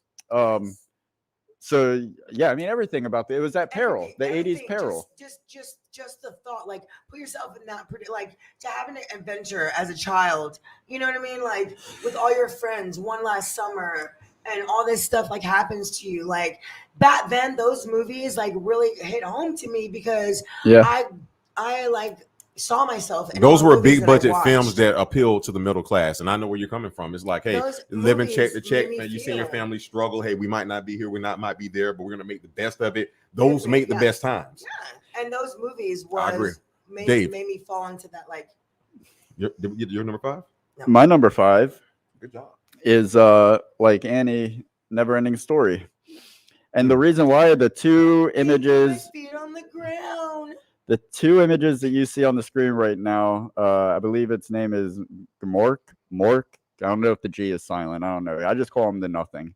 The thing that represents the nothing, the wolf. And those statues, GMORK. So I wanted to play a clip from Gamork, nothing. This as terrifying as this wolf is, he's equally cool because he says shit like this. Because people who have no hopes are easy to control. Because people who have no hope are easy to control. Like this thing is like literally spreading the feeling of nothing and hopelessness around this Let me ask you place. this: who is that? I want you again. I'm gonna let you play this clip again. Play it again, and play it again. Play that clip again. You want to? You're Let's say asking who it sounds wolf, like? The wolf. No, the wolf. Play it again. Yeah. Because people who have no hopes are easy to control. Now we've been watching openings and intros to studios for so long. What's the studio with the lion? Is that Paramount? MGM. Lion Jim. MGM. They just shitted on them. That should have been somebody's opening. Just the lion itself. No. Here's the opening, and imagine watching this as a child. They That's that boy, but the boy wins. Spoiler alert! Stabs almost his ass. like a prequel to Prey. So that's like the one thing that really scared me about Never Ending Story was that. But I thought he was. I always was kind of attracted to that thing. I thought he was. Hey, let me ask you this: there was more than one, right? Yes. Which one there did he was have the 3. green apple? Wasn't he sitting somewhere in the basement reading a story with like a green apple? That was the first one. Yeah, I only saw the first one, and it still That was sticks the with first me. one, right when the storm started hitting, Yeah. and Atreya was losing his horse. Yeah. Now those statues really confused me as a child because.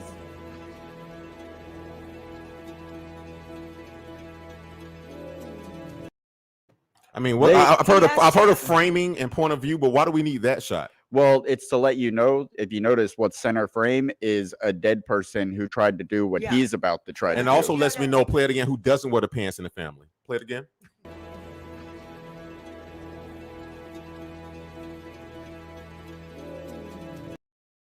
Well, that's those okay. So that's what I'm saying. Those statues Is that what you're saying? Those statues are like sphinxes on the bottom, but they've got tits. Yeah, very nice tits. I want mind you you. to play this one last time. That reminds me of Jeffrey Dahmer and that boy that the cops took back up to his house. One more time.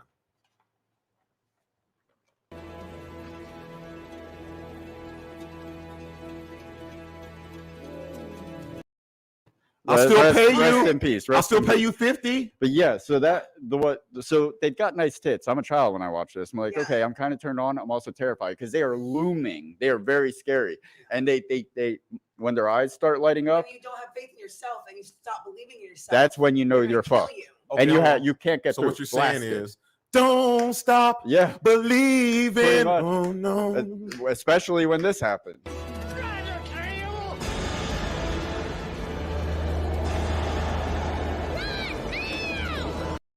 Okay, I see somebody on ecstasy, a little teenage boy watching porn, and a girl scared from both of those things. Play the clip again. One more time. What the fuck are you doing? What?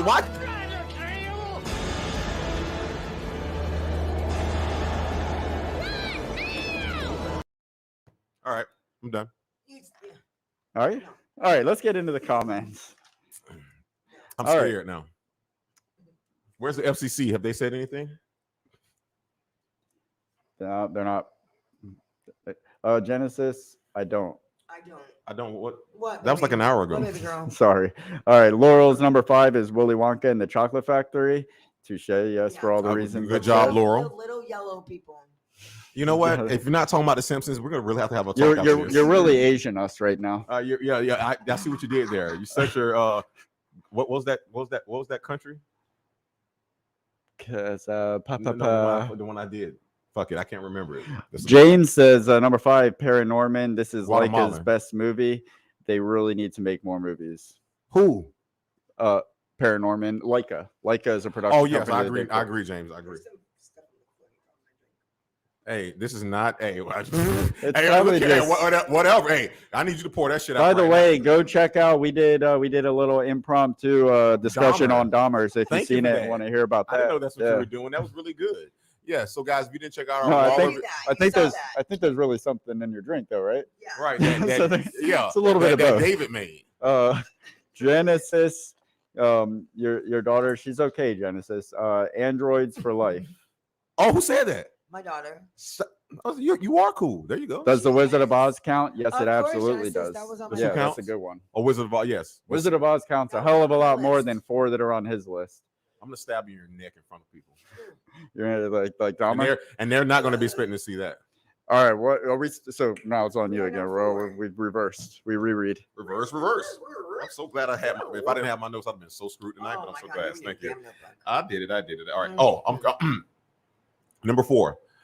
Just like when I watch films like Ali, just when I watch films like that have been made on Jackie Robinson or JFK or like biopic pieces.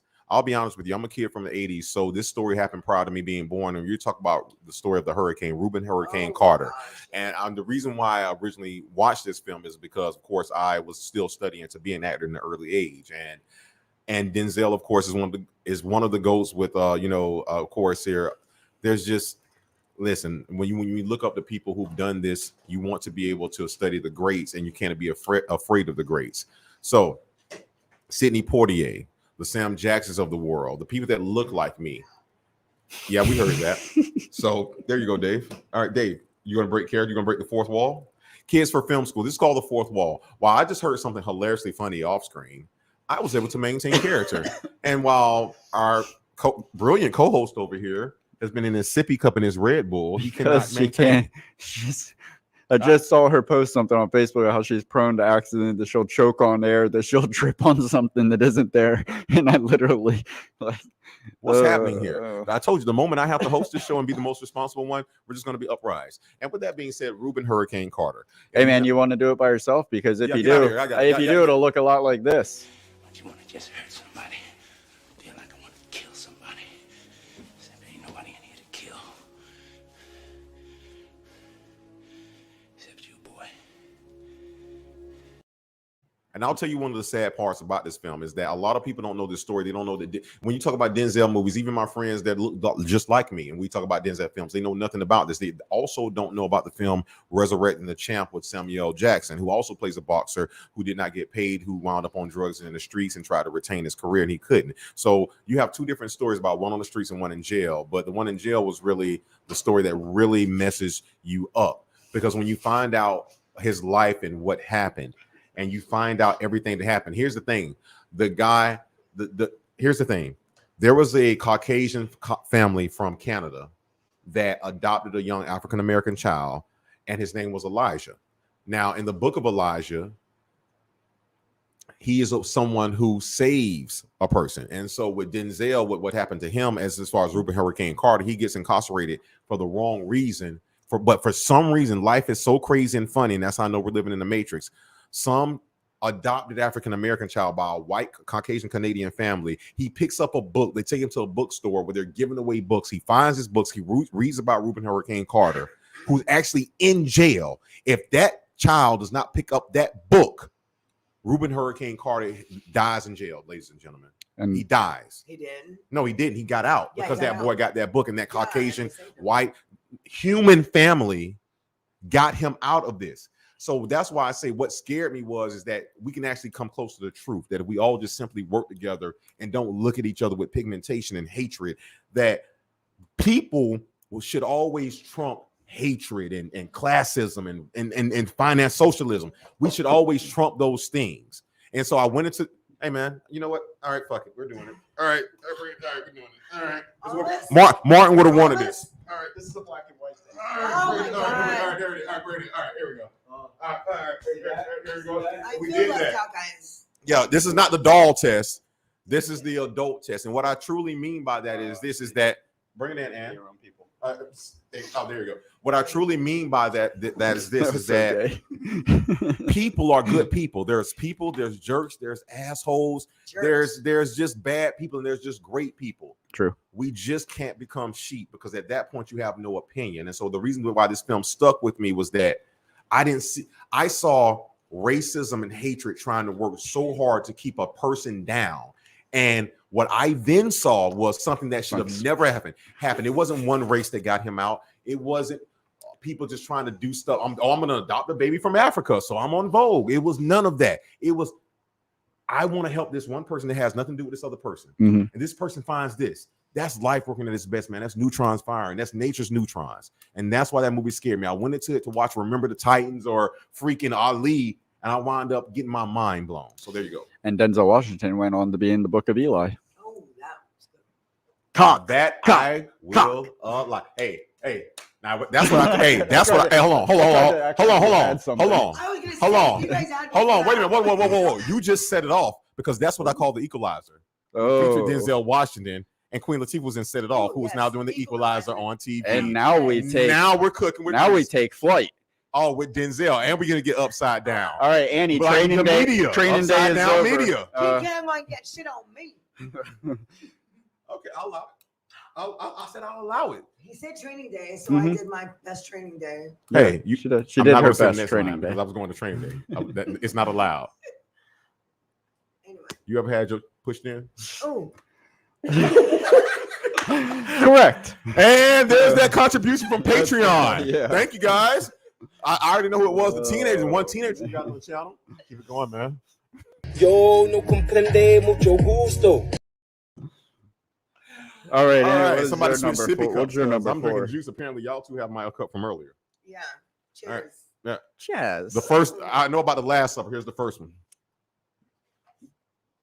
Drink me. Made that one.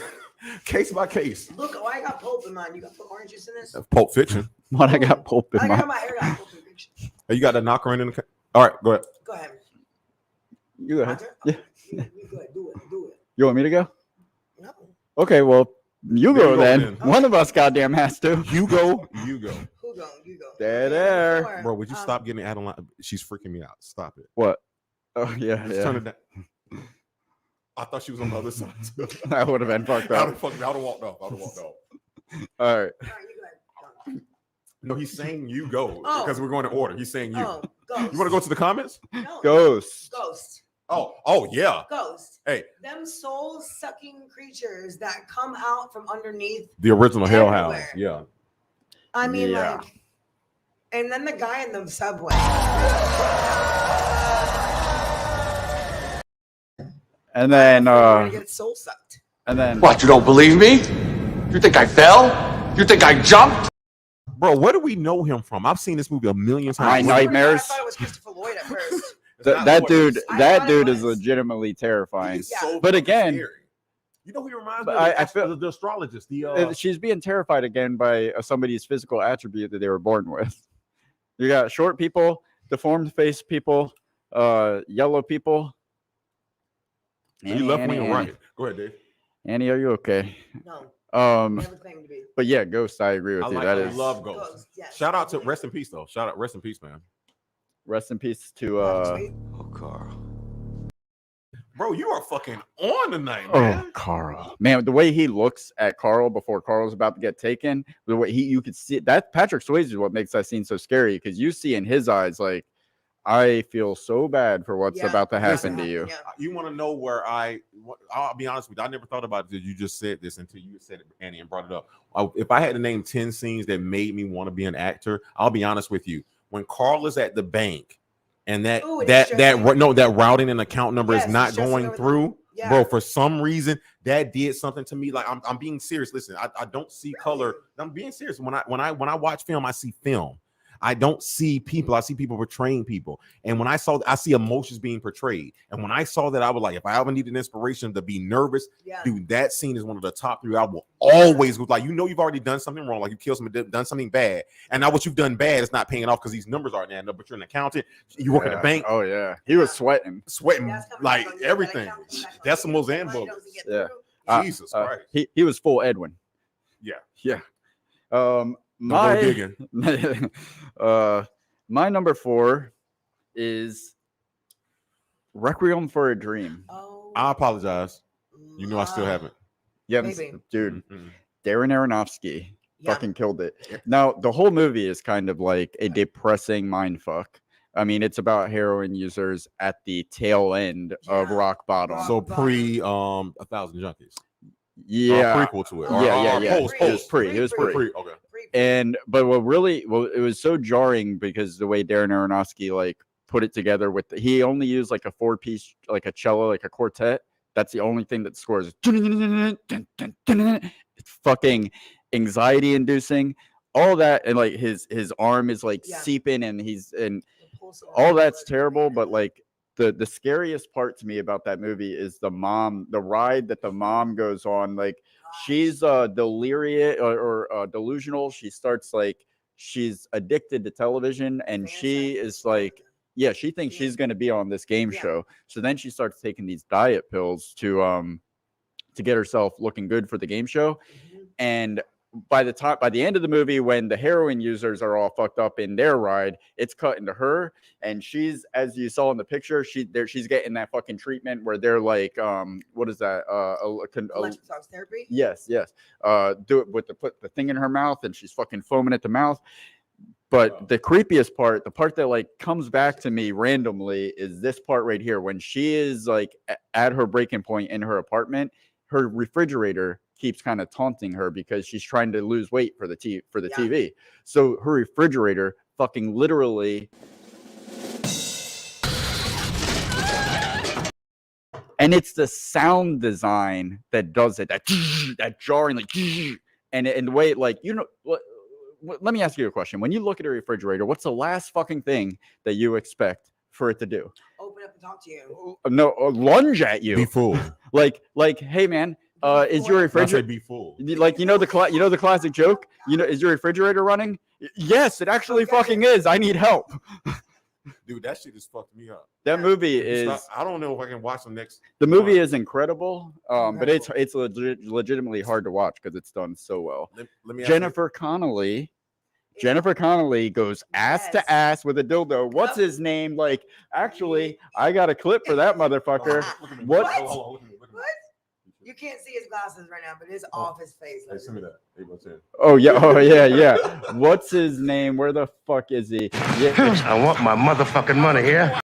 Hey, that Kirby, that guy, Kirby, is the one that pimps her out to the party with all the rich people and some other whore. And he's also in Independence Day and Men at Work. Dude, it shows it. An aerial shot looking down at two women just. Are you talking about Black Swan? Black Swan was. Now that was. Fuck me, Lacunas and Natalie Portman together. Just give me Natalie Portman and the pillow. You are going home tonight, right? Anyways, Angela's well aware of my. Just stop it there. Yeah. All right. All right. Comments. Yeah, comments, please. Comments. James with number 4, Uncut Gems, one of the best panic attacks. He's not. Hey, James, he's not an Adam Sandler fan. So no, but that movie was killer, and I respect. We talked about that earlier today. I'm sorry. Kevin Garnett's in. It's a biopic, if you will, about the guy who somewhat took advantage of people and their jewels and stuff like that. Yeah.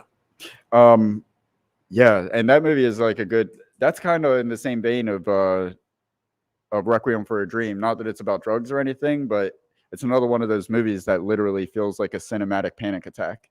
It's done really well. And Adam Sandler was manic as fucking that. Did great. It was really fucking manic. And that ending, I never saw that Don't say shit anything. coming. Spoiler alert. Yeah, don't, because I want to No. see that movie. I love Adam Sandler. And Oh, there's you that haven't seen it. different- Okay, out of No, respect for you, I won't. But yeah, you seen it though, right? Yes. Different portrayal of Adam Sandler than funny. I would love to see that. Well, he laughs at all his tell us after you see the ending. Ooh, Laurel said Laurel's number 4 is A Clockwork Orange. Yes. Oh. That movie feels unsafe. That movie I'm feels sorry, But isn't that a when I- suspense or a thriller or no? no, it's like a drama. Okay. It's like a psychological suspense as well. Like when I saw it, I didn't understand the fuck was going on. Genesis asks, why did she just leave? Well, she I had to go use the trip. restroom, baby What'd you girl. trip Do on? You have to know. What'd you trip on? What did I trip on? Yeah. Urine. Nothing? Urine. What, tripped on urine? Because I'm about to trip on in about Spiderweb? two segments. I'm gonna go. I tripped on the cord that I wasn't gonna trip I on. just saw your post about choking on nothing, choking on air and tripping over nothing. You just screenshot that and use it as a drop going for. forward. Courtney says Joe's apartment. That was Come on. they were friendly. Joe's apartment actually helped me Sorry. like cockroaches, like not be so offended when I see one in the house. Like, hey man, it's just trying to do its thing. All right, Good one says. let's Good one says. Royal Yeah. number 3. We are in the bottom half. Before we get to the bottom Top half, 3. Tell, hey man, support. yeah, real quick. I'm showing yeah, my if nipples I in could 15 just- minutes, but nobody gives us $100. So right there's our stuff. You could send a Cash App or Venmo if you want to Venmo. bless us directly right now tonight, or patreon.com/TTFT show if you want to contribute something on a monthly basis, and we'll talk about perks. Oh, before we get into the top 3, while Royal is not here, there's something that he wanted to bring up, and then Annie brought it up.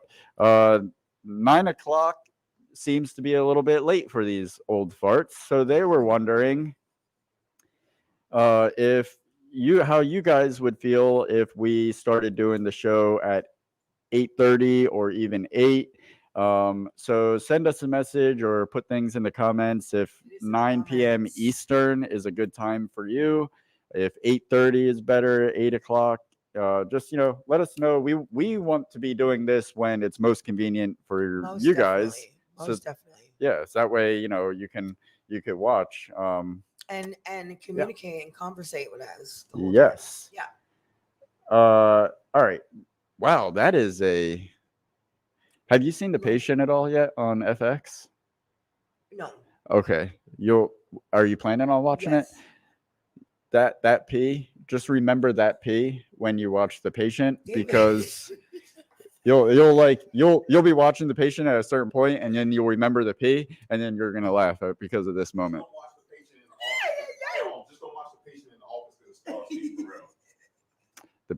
The Patient's awesome. I know. I Highly is recommended. Is it a limited series or is it? I First don't. off, give me Patient, fucking it's credit for ongoing coming back to this series. conversation. If I didn't hear anything, is it a limited series or are they going to go into season 2? There's no way that they could take this past the Yeah. 10 episodes that is booked for. That's what I said about Game of Thrones season. I mean, 1, if we had 8 they seasons. do, let me put it this way: if they manage to find a way to extend it beyond 10 episodes, I will be so intrigued that I'll allow it and want to see it. You don't think it's gonna go past 10? I don't think so. I don't Neither think. did Well, any- Steve Carell's so big, like he's got other shit to Well, do. He can't commit to more than 10 another episodes. another He already series, spent half his life in in television. fairness, another series. And plus, I beginning- had one more thing to say, just because I wanted to interrupt him one more time. Go ahead. Okay. yes, as he Tell me. interrupted me, he wanted to interrupt me to tell you guys here's a promo. One more thing you should see that went past 10 episodes: Manson Lane. Check it out. Yeah, Yeah. you can see him dancing, Oh no, you can see Dan dancing and you, and you. and me. No, I never did. I know that. you did. I You saw sick David fucking- dancing today. Oh yeah, you saw that? And I saw him. I I saw him I dancing was- in You were Selma. feeling yourself. I was feeling I saw Jeffrey him Dahmer. dancing I in was Selma. channeling. Yeah. I kind of got a little bit of that taste when I saw that. I was just a little like, Annie, what would you say if I told you I saw I him was like, dancing dude, in you Selma? look like you're naked. Yeah. Oh yeah. You felt like you were naked too. You know. The way you were dancing. Yeah. Well, Put he it was out there. clothed in Selma. But he was feeling it. I saw you dancing in Selma. Yeah. In I mean, I was Selma. feeling that. You were dancing during Selma, the movie? No, some of the TV series, Selma the the project. Untold Stories. The project. Yes. And here we are. Yeah. Speaking of things that weren't supposed to be scary, that is one of them. Yeah. Who's Fucker, Oh yeah, you're number 3. Stop fucking You're number coaching, 3. fucker. Top 3. You made it through 7, 8, and you fucking up. All right, number 3. By the way, I'm so happy I was able to take control of this episode tonight. I'm so happy Why? because in about 26 minutes, I hope this show is over. All right. Number 3. What time is it? Don't ask. Number 3. Dark Man. But no. Hey, fucker, hold on. I got you, man. Chill. Dark Man starring Liam Neeson, because it takes a dark man to star in the movie Taken. You son of a bitch. All if right. you say that about my mother one more time, I'm gonna dive off this table. You know what? That you is told me you about want to your eat mom. I'm KFC with sorry, my mom Thelma. and lay on the sofa, so you can never use that term. Thank Okay, you. I'm sorry, Thelma, but what I'm not sorry to is Royal. Oh man. Oh, I'm sorry. I'm letting somebody else determine what they think something is. Yet again, can you quote me from fucking an hour ago? Art is up into interpretation. That's my plea to feel for everything you say, by the way. Art is listen, open let me to tell you why. interpretation. And this is why you can't veto me on this. And I hope Angela's still up. She's not. You're probably right. It was a day. I'll be honest with you. I'm such a hypocrite here. Had Liam Neeson had a son, I wouldn't give a fuck.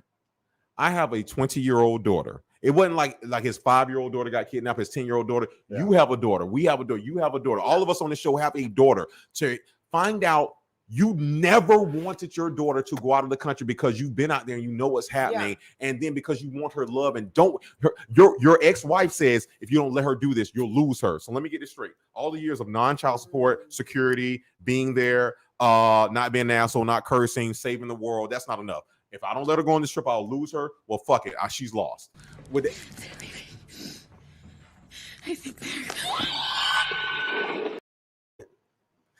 And so with that being said, like I said, I want to listen to you guys. I'm not going to talk on this. I'll just say this, and I want to hear you guys say this.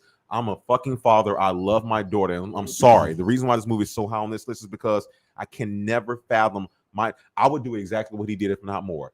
My daughter's in another country and I only got a 4-second voicemail, and I heard that guy's voice for 2 seconds. Yeah. I would listen to that voice for the rest of my life, and everybody that I saw that sounded like him would not exist anymore. I think that's why that movie does so well and why it resonated with people so much, because I actually just told Angela today when I was showing her the clips, I'd say, you know what, it's like, that's a terrifying, like being under a bed and being yanked out like that. That's terrifying in itself. Yes. But what's more terrifying to me about that scene is being thousands of miles away on the phone, hearing it happen, and it's your fucking daughter and the person you're supposed to protect with above anything, and you can do nothing. No, telling her this is about to happen to you, brace yourself, like, and he knew it was about to happen to her. And he was badass. Like he told her, and he braced her and got her prepared for that.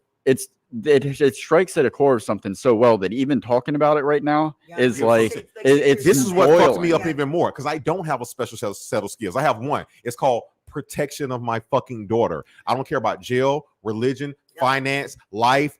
If something happens to her, there will be no Tarian Royal Oscar winner. There will be no Tarian Royal dying at 60. Something happens to my daughter.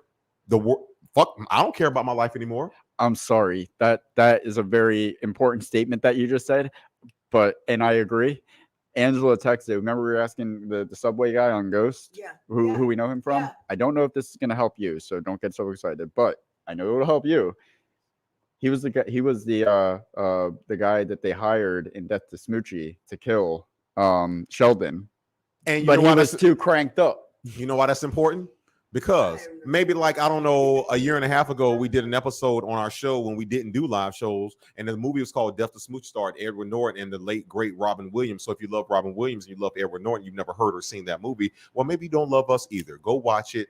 That's our gift to you. Why don't you give a gift to us? Patreon, Cash App, Venmo. And Angela said, I'm awake, motherfucker, listening to your stupid asses. Hey, you are awake. You know why you're awake? Oh, here we go. You know why you're awake, Angela? Because you're on a safari, motherfucker. Yeah. She woke.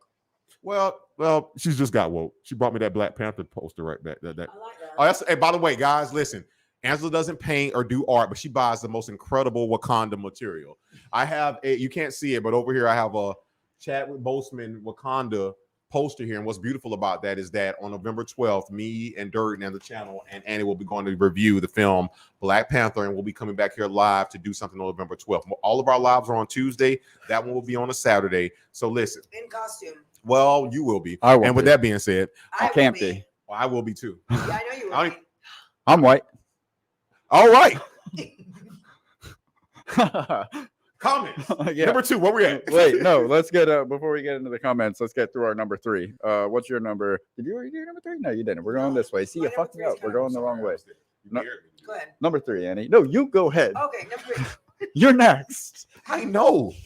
I know. I'm not talking to you. I'm just looking at you. All right. I'm talking to her. Okay. I keep messing up. Well, we thought that. My number 3 is a very important one. It's called Enough. Jennifer J-Lo. Lopez, who your hair earlier. Thank you. Yeah. I love that. 2002, Jennifer Lopez. Royal, look at the Directed screen by, real quick. See, I'm not just a dick to you. But you're being a dick to her now because that's Yeah. not a Just thriller. a little bit. It is a It's thriller. not a thriller. It's I didn't. I it's didn't. not a thriller. You know what Hold it on, is? hold on. You know what it is? Again, it's art. It's It's art Interpreting. Oh my God, there's 2 of them. Dude, Did I say what you were gonna say? dude, hold on. I want to got clarify glasses. something here, Oh, just to be sure. Do you think that I like made those images? I think you looked for them. Those are screenshots from IMDb. That's You just, know what? You think I made this vest, or did somebody make it when we're going to talk about coming to America? When we talk about you coming to Here you fucking go. grill Here you me. go.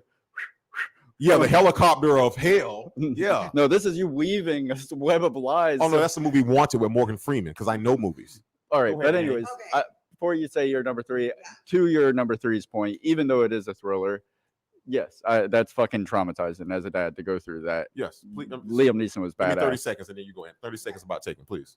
Know what you just said. No, seriously. No, that's I remember what I didn't watch any of the ones that came after it because like, all right, it's fucking happening again. Come on. Let me ask you this. I would never say this, but I'll ask you this from a separate standpoint. You get a call from your friend who you're good friends, not me, but somebody else you're good friends with, and they tell you their daughter's in that situation, and you know your father. What do you say to that guy?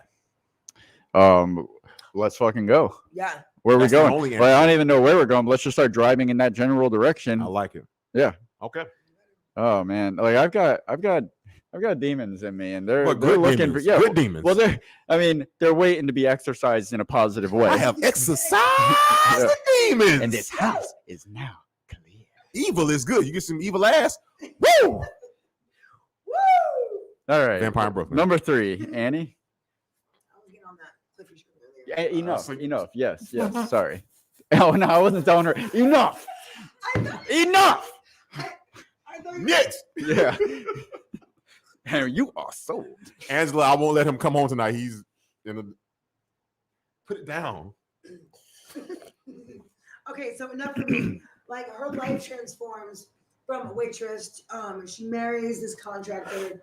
She sails into suburban life, and her dreams start to come true. She thinks they start to come true, and then, boom, her not so perfect husband ends up being Not so perfect. not so perfect husband. No, but this is very No, scary no, though. Just yeah. to every woman in some way, shape, matter, or form, and it's not a spoken topic that we talk about, domestic violence, and to get away from that is a very debilitating thing for somebody that wants what they want, like that life, that dream life, that like the essence of the perfect family. Mhm. And when you have to, dismiss yourself from that, especially with a child, that's fucked up. It's crazy. And you know what I mean? And she was able to do that.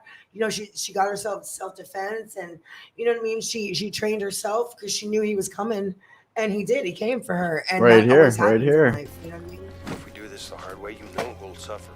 And I'm not talking about you, honey. I mean her. You don't want Gracie touched or affected by something bad or undesirable, do you?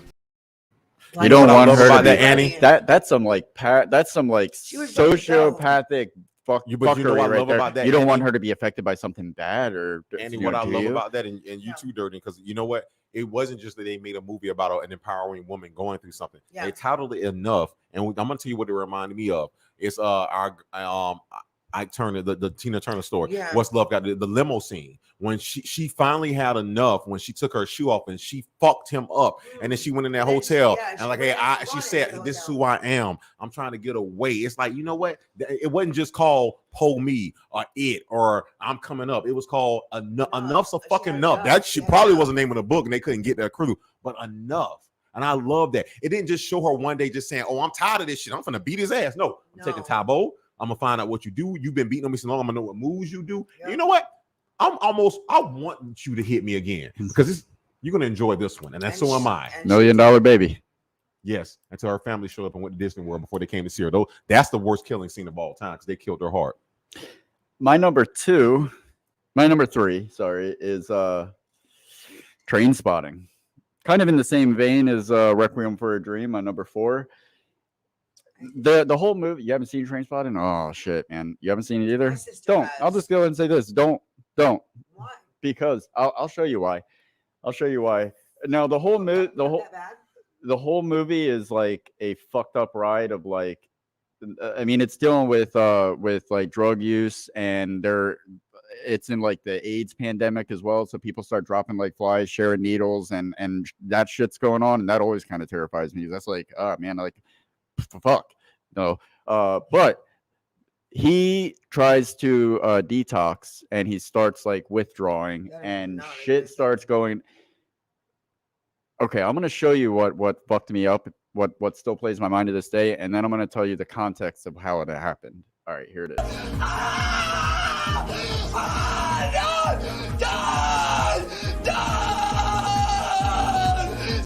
What the fuck is going on? What the fuck was that, man? So, like I said, the fuck was that? They're all fucked up on. No. Again. No, I'm sorry.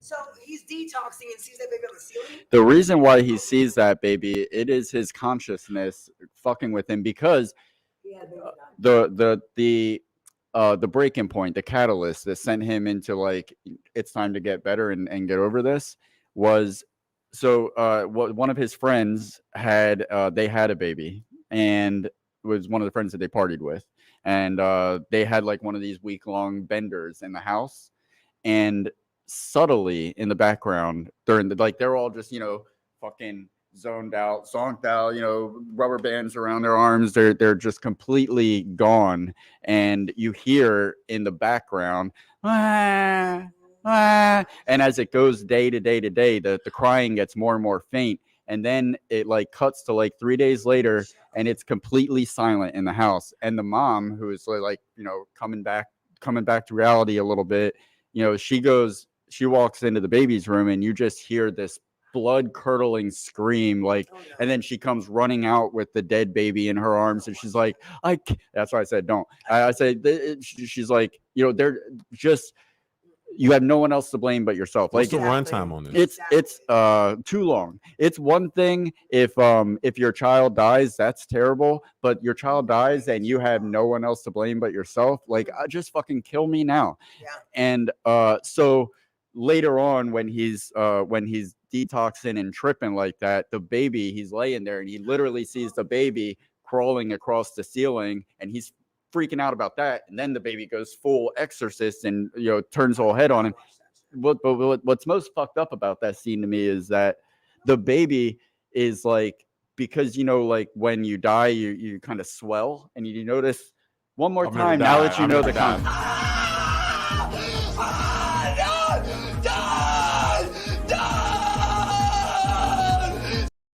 Yeah, the dirty diaper, because it was laying there in its own fucking filth for a week. Like, they went so hard. Like, fuck there. If you want, don't bother with the DARE drugs resistance program. Just watch Train Spotting, and you'll stay away from hard drugs for the rest of your life. It's scarring, and that's why it's in my top 3. Jeez, never mind.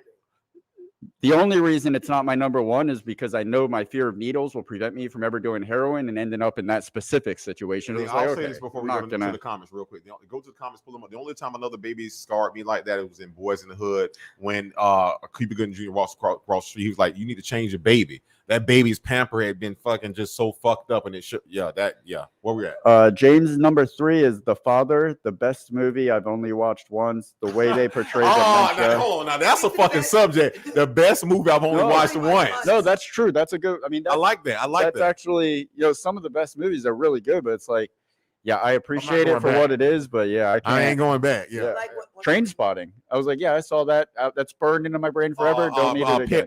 Not poison. What is the thing? Starts with a P. Parasite. Oh, I'm not going back, but I've seen it once. I don't need to see that. Parasite. Yeah, but it's about dementia. Apparently, I haven't heard of it, but dementia is fucking terrifying. Laurel's number 3, 1 hour photo. Robin Williams was rest in peace, Robin Williams again. Yeah. Genesis. Mom, speak closer to the mic. It's hard to hear from me. Just leave it. You mean hard to hear from you or her? Leave it to a kid to not listen. Mike. Ferngully, yeah. Because like the peril, the looming peril. They're literally trying to tear down a rainforest. Land Before Time, though. Yeah, it's kind of in that same valley. Ferngully was beautiful. The fairies and all the trees. That made me want to be a fairy. It was beautiful, but it was like they were threatening to tear it all down. I know. All the X's on the trees. Trees on X. He says specifically Hexus's song "Terrifying" as a kid. I can't remember the movie well enough to know who Hexus is. No, that's the one where the tree was burning down, or wasn't it? I don't know. Angela totally agrees with Ferngully. It gave her nightmares. Well, I mean, this is coming from somebody that's afraid of extinct animals. So you and Angela, I'm just kidding. I love you. love you. LOL. Thanks for being here, Madrids. They say number 3, Buried. We got Buried ended up on the list, Royal. I'm sorry, I got so bored in that movie, though. Oh, now you care about After a genres? while- I mean, After a while, I got so bored watching that movie. Creativity is a spectrum, man. It's interpretive. It's a thriller drama. Yeah. Yeah. It's a fucking when you mess up. Blooper? No, it's A Royal? A fuck up? Annie moment? No, it's This is so unentertaining for the listeners because they only hear one half of the conversation. Madrid, you just validated. That's a validation. And validated that you know what? How you doing, Madrid? Yeah, is that all you got? Yep. Number 2. Tell me you got that. Show me you got You need to get up again? No, I'm good. All right, what's your number 2? I'll get up after my number 2. That's what she said. Hey man, hey man, you listen. You want I want to say something. I want to say something. We know, no, this is our true face-off episode. Hey, I want to be serious. This is me drinking.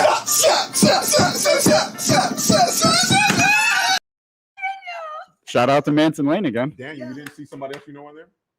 Play it again, Dave. She saw Daniel. No, somebody else is in there. Let me see it. You didn't see the other person? No.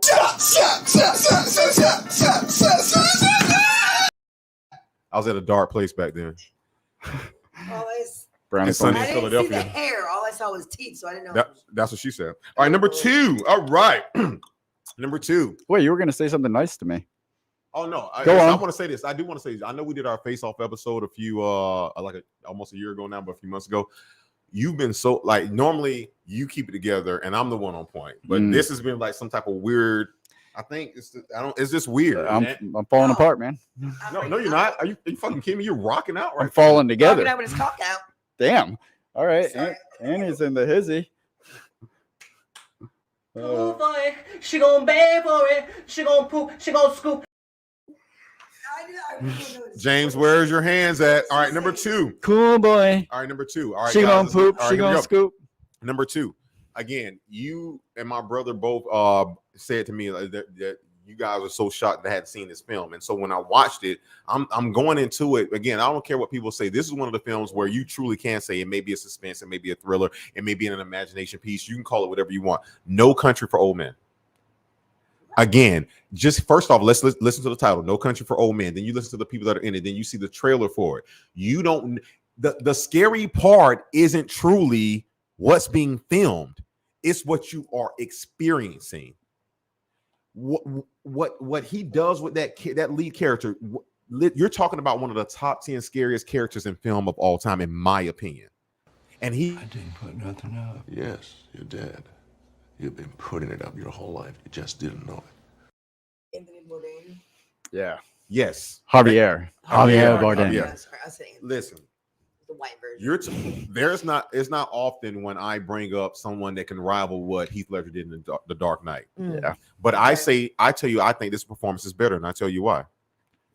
There was no source material, no 30, 40 years of this character you had to go to. Mm-hmm. You came into my imagination out of somewhere. I knew nothing about you. I came into this thinking I was watching maybe a whodunit, a Clue, at worst Shutter Island. That's not what I got. I got something that says, you know what? We watching Dahmer God's Vessel in Bookham Friendo. I saw the Devil's Vessel. Yeah, He was. Yeah, what did we talk about with that opening scene? We killing that guy. It wasn't that he just killed that guy on the floor. I said, Dave, look at all the fucking shoe marks on the ground. That speaks pain. Yeah, and just his like the way he's just so cold. He had no soul. The way Javier Bardem embodied a soulless being walking. When he followed Woody Harrelson up those stairs in that hotel. Yeah, that was fucking. That might have been one of the creepiest scenes I've seen in my fucking life. You take Freddy Krueger, Mike Myers, like anybody that's chasing you down. I would rather be chased down by any of them. He has a slew foot. Yeah. No, he is. Which is another film we covered on this channel. Go check it out. Season 1, right? I mean, just search for it on our channel. You'll find like 2,000 videos. We talked to Beth Grant in that episode. Oh, I got the cancers. Also from The Office, one of my favorite shows of all time. She played Dwight's true date at the dinner episode, Dinner from Hell. You think we're fucking around? You think we're kidding? Go check it out. I ain't so mad at them. Well, I just love The Office so much. Yeah, No Country for Old Men is a good one. That's a great one. No, it's a great one. Thank you, brother. Andy, what's your number 2? Go ahead. Hold on. What's our guy's name? Tarantino. Shut up before I go do your face. Play it. You know what I'm talking. Play it, fucker. Play what? Chicken fucker. You just told her to go ahead like old boy from No Country for Old Men. Oh, go ahead. Oh yeah, I'm already off it. I'm sorry. What did you say again, Annie? What did you say again? Gremlins. That's right. Yeah. Okay. Yeah. And I won't fuck with you now hear me out. Now I've called out some thrillers, which is kind of a gray area, but when you look up Gremlins, it's on the screen right now. When you look up Gremlins, it is a comedy fantasy horror.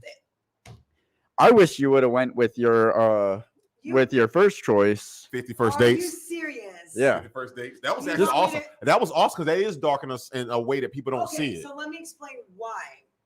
Okay, so originally I had 50 First Dates on my list.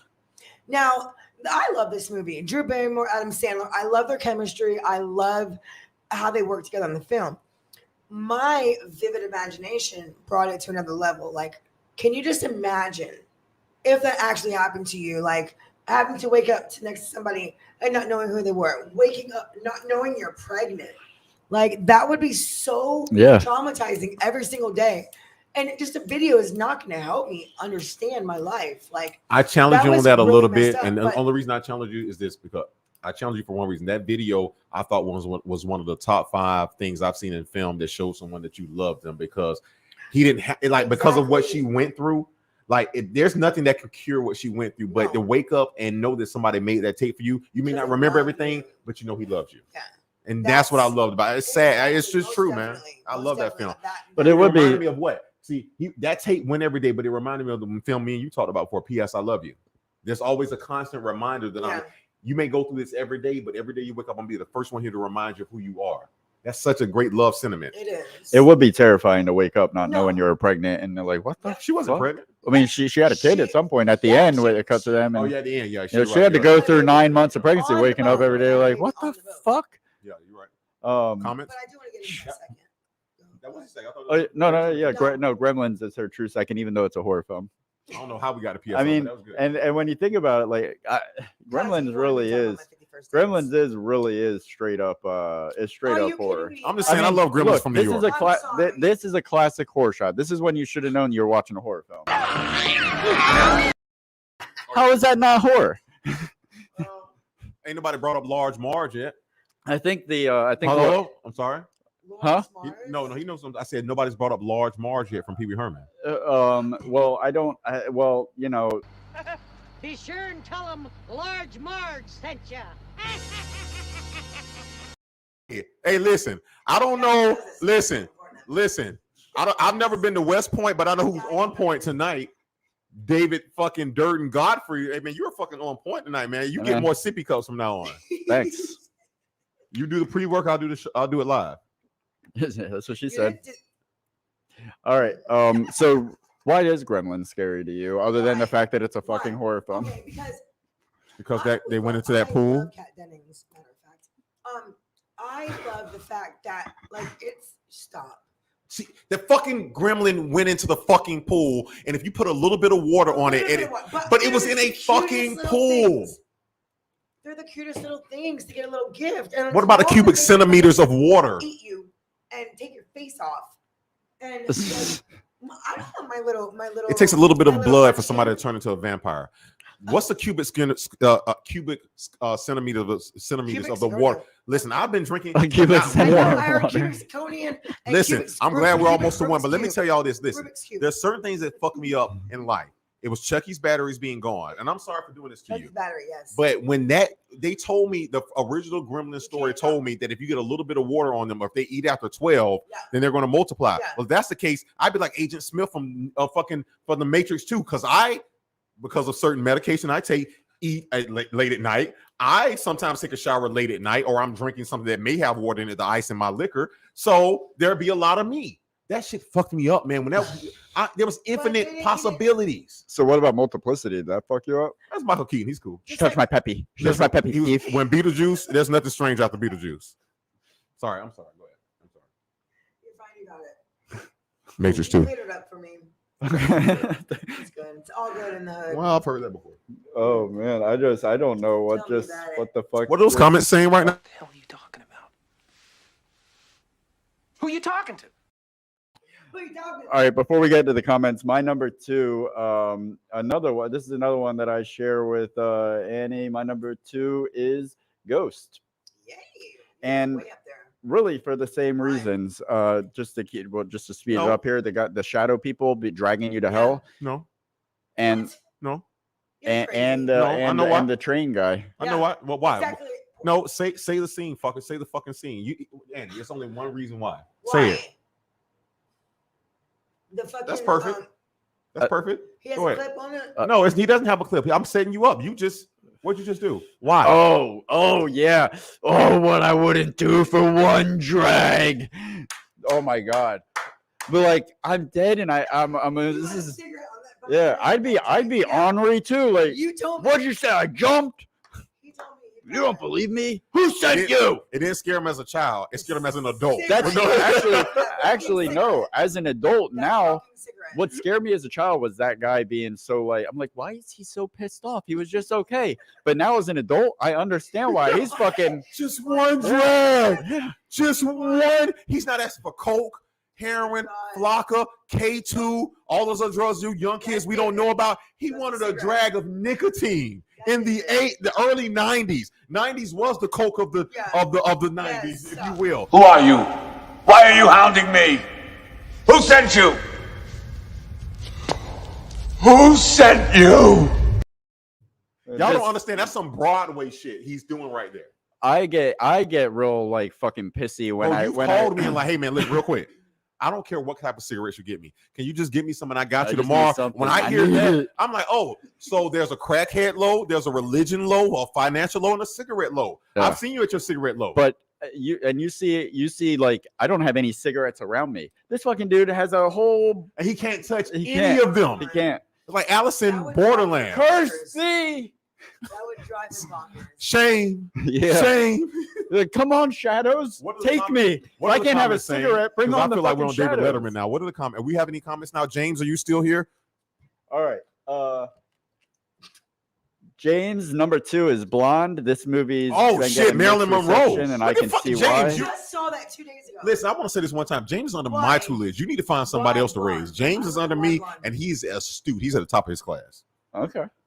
That's a good one. I want to see that. I feel like. Wait, hold on, James. Let me know on that one. As scary as it is it also Is this the blonde from Netflix? Can you jerk off to it? Story. It's a Marilyn Monroe. I just saw that 2 days ago, and I want to know why and how he thinks that's scary.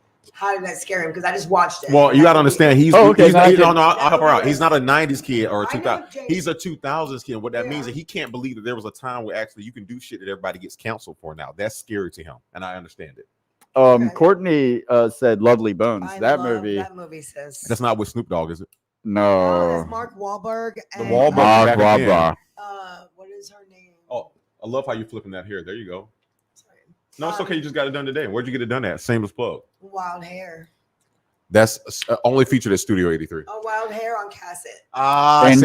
In Jacksonville, Florida, for our worldwide viewers. We got to work on those My promos. miscarriage been cutting my You hair miscarriage for that months. promo. Miscarriage in that promo. Damn. Hey, Welcome to Florida. welcome to Studio. That's the only way you can get rid of a baby. Not anymore. Huh? Back Santos. to Lovely Bones, guys. We were just on them. He was. Oh, you. Yeah, you did that.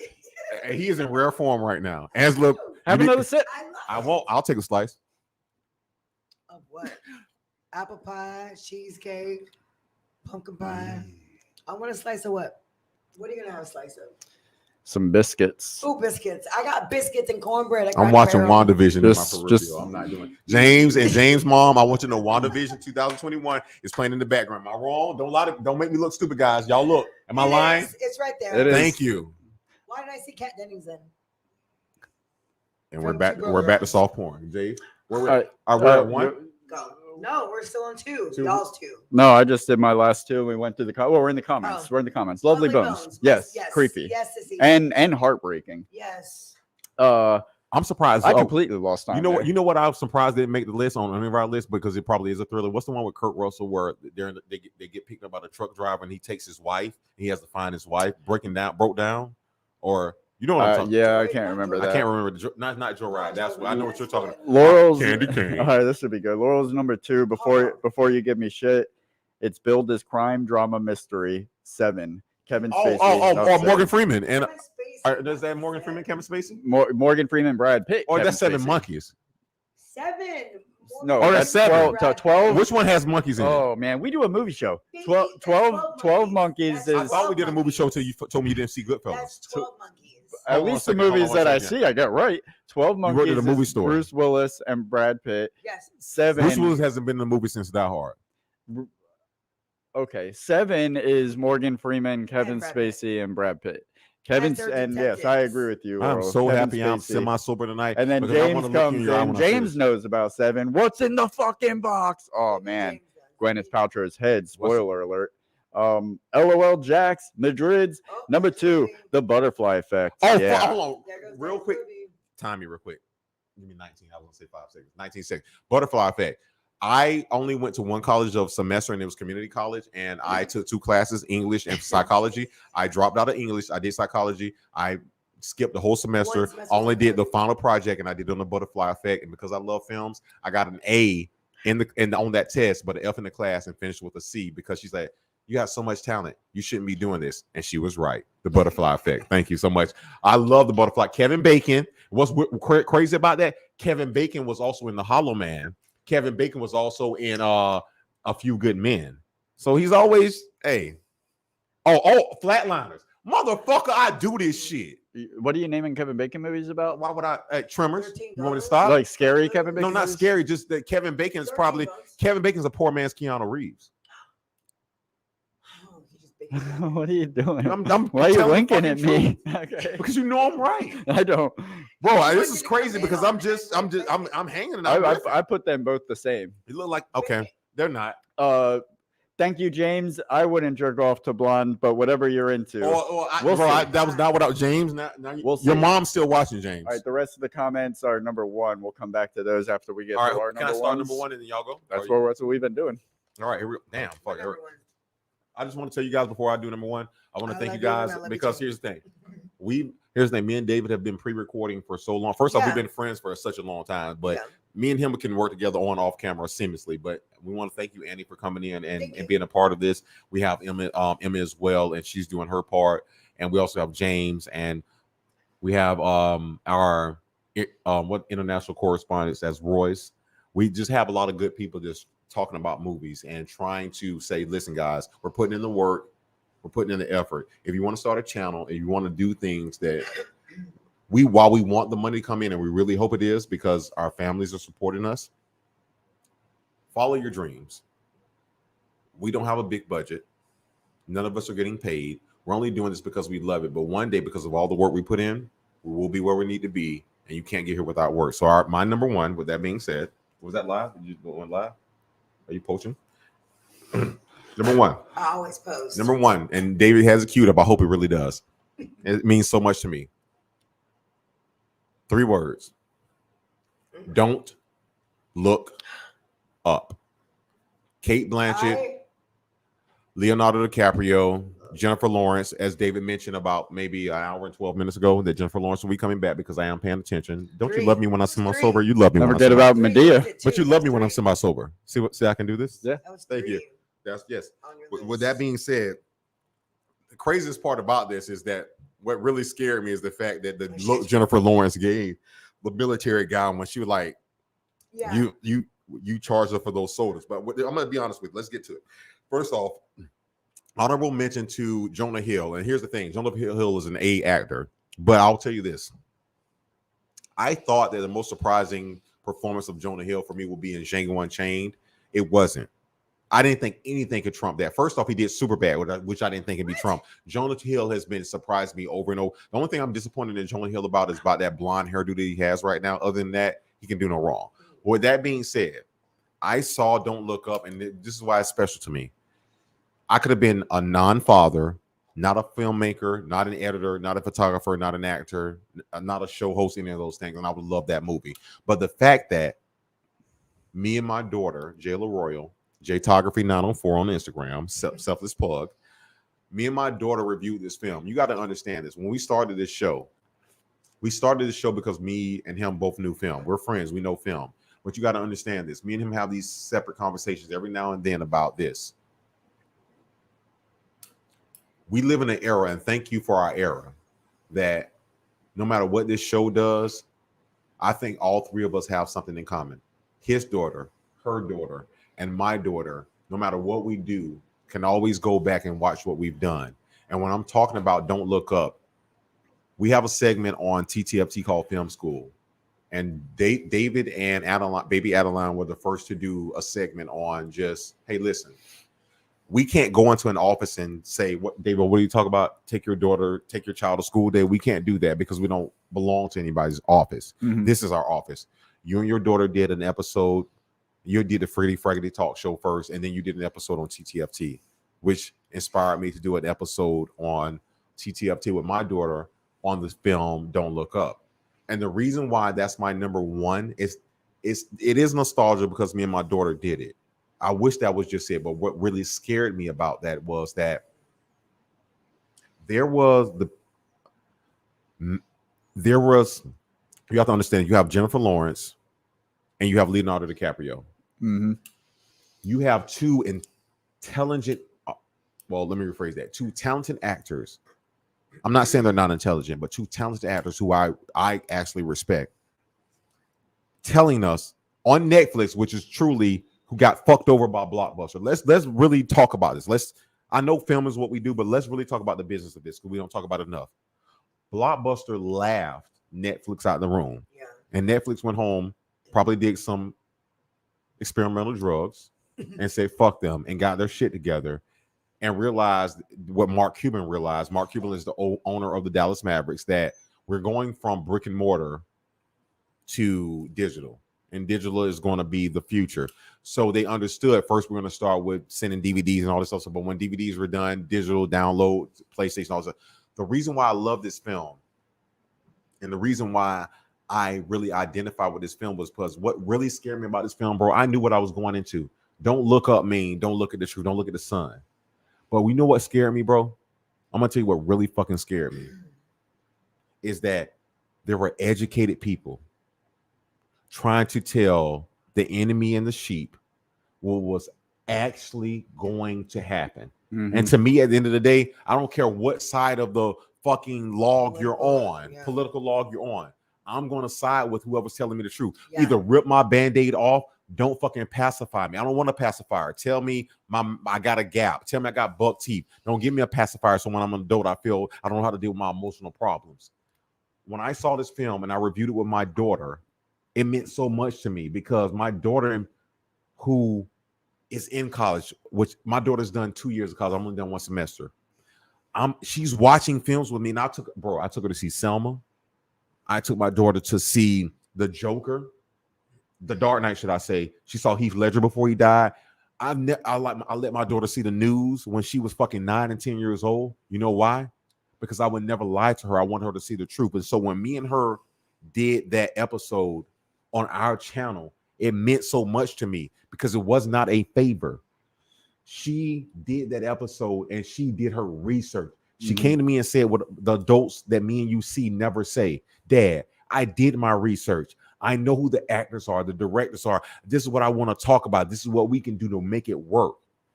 Don't you understand that all blessings aren't financial? To see my seed or somebody that I made a child with look at me and tell me all the work they put in, and we talk about a movie. Let's talk about the movie now. What you're trying to tell me is that society will never trust the people that are educated and are telling you we are about to be fucked up. They would rather listen to the elite because it identifies with their personality or their genre or whatever they're trying to do. Yeah. So I'm gonna end it on this. I chose that as my number one is because enough people don't look up. And I'm happy to say that if I leave this earth and say, listen, I don't know if I'm never going to be a billionaire. I don't know if I'm going to never win an Oscar, but guess what I do know? I did a show, one of my best friends in the world.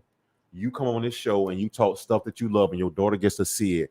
And all of our daughters, if we died tonight, can see us for the next 10, 15, 20 years. And we never leave this earth because we're a part of society and we're educated on what we know.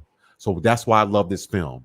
Don't Look Up was so educated. It's probably one of the best film Netflix has ever put out because it's trying to say, listen to the title. Don't look up. It's saying, listen, the truth is out there. Don't go digging. Don't go looking for it. Like the Earth, like a 26-year-old girl trying to date Leonardo DiCaprio is just out of time. James MCD said Don't Look Up was more depressing than scary. I think it was both. And that James MCD, did you see the that's what I was going to say. That last scene, the performance of that, it was equal parts heartbreaking and terrifying because you could feel the anxiety and the way they're trying to carry on. Like that's what we would do. Like as we do it right now, as the whole shit house is coming down around us and society is literally crashing and just shit keeps getting worse and worse. We're just like, oh, but let's keep consuming, keep carrying on the way things, normalcy. We just want normalcy. And even in that last moment when they know that their minutes are numbered, their seconds are numbered, they're sitting there like, meatloaf was good. It's usually kind of dry, but it's really good tonight. I think I loved about that last scene, speaking of Annie, and I want to hear your point after this, was that last scene reminded me of Signs. Or Mel Gibson. Yeah. What do you all want to eat? The Last Supper. No matter what your meal is, we're cooking it. Annie, go ahead. Yeah, for me, like, Don't Look Up is like don't face what's really gonna happen. People don't want to face reality. They don't want to face what's gonna happen. And then there's people out there that's like, open your eyes. Like this is reality. This is what's real. This is like happening. And Don't Look Up like tries to stop you from that, but you have to look up. You have to see what's happening. You have to see what's in. That's true, but before you get to your number one, do you know there's one exception to that rule who should never look up? Stacey Dash. Simba.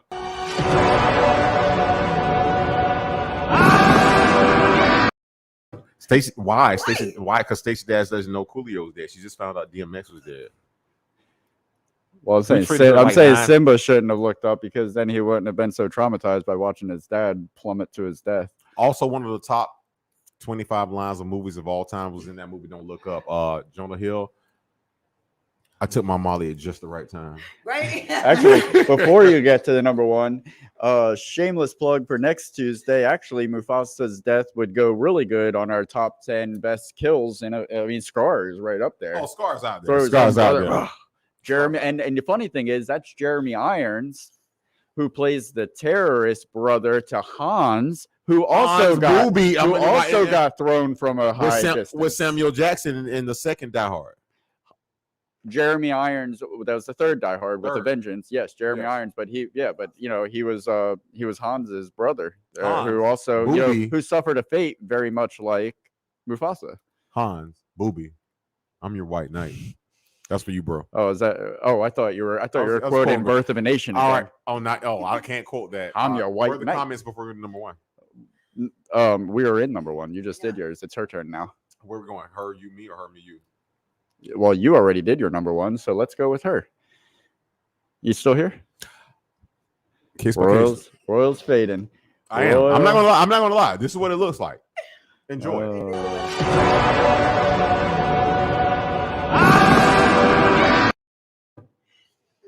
Oh man. If I message you tonight, don't respond. All right, my number one, and what traumatized me because this stuff could really, really happen. Castaway. Wilson.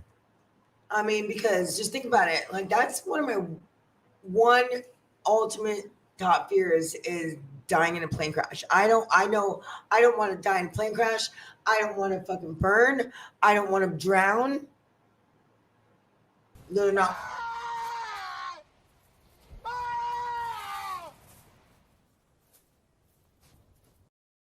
Hearing you say that, it reminds me of a lot of people that say, you know, I'm a loner. I'd rather be alone. And don't get me wrong, I believe that. But at a certain extent, like you say, there's a difference between being alone and isolation. There's a reason why the joke is this: hey, if you're trapped on an island, you had 3 movies. They never said humans there.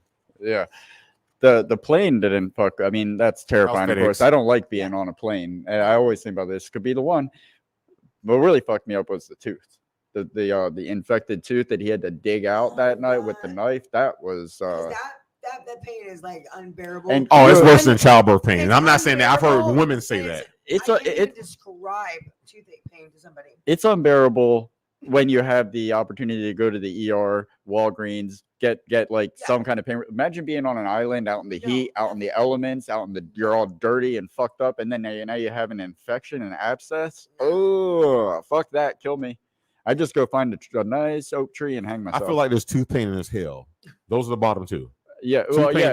As far as like the pain ratio, you got tooth pain, labor, hell.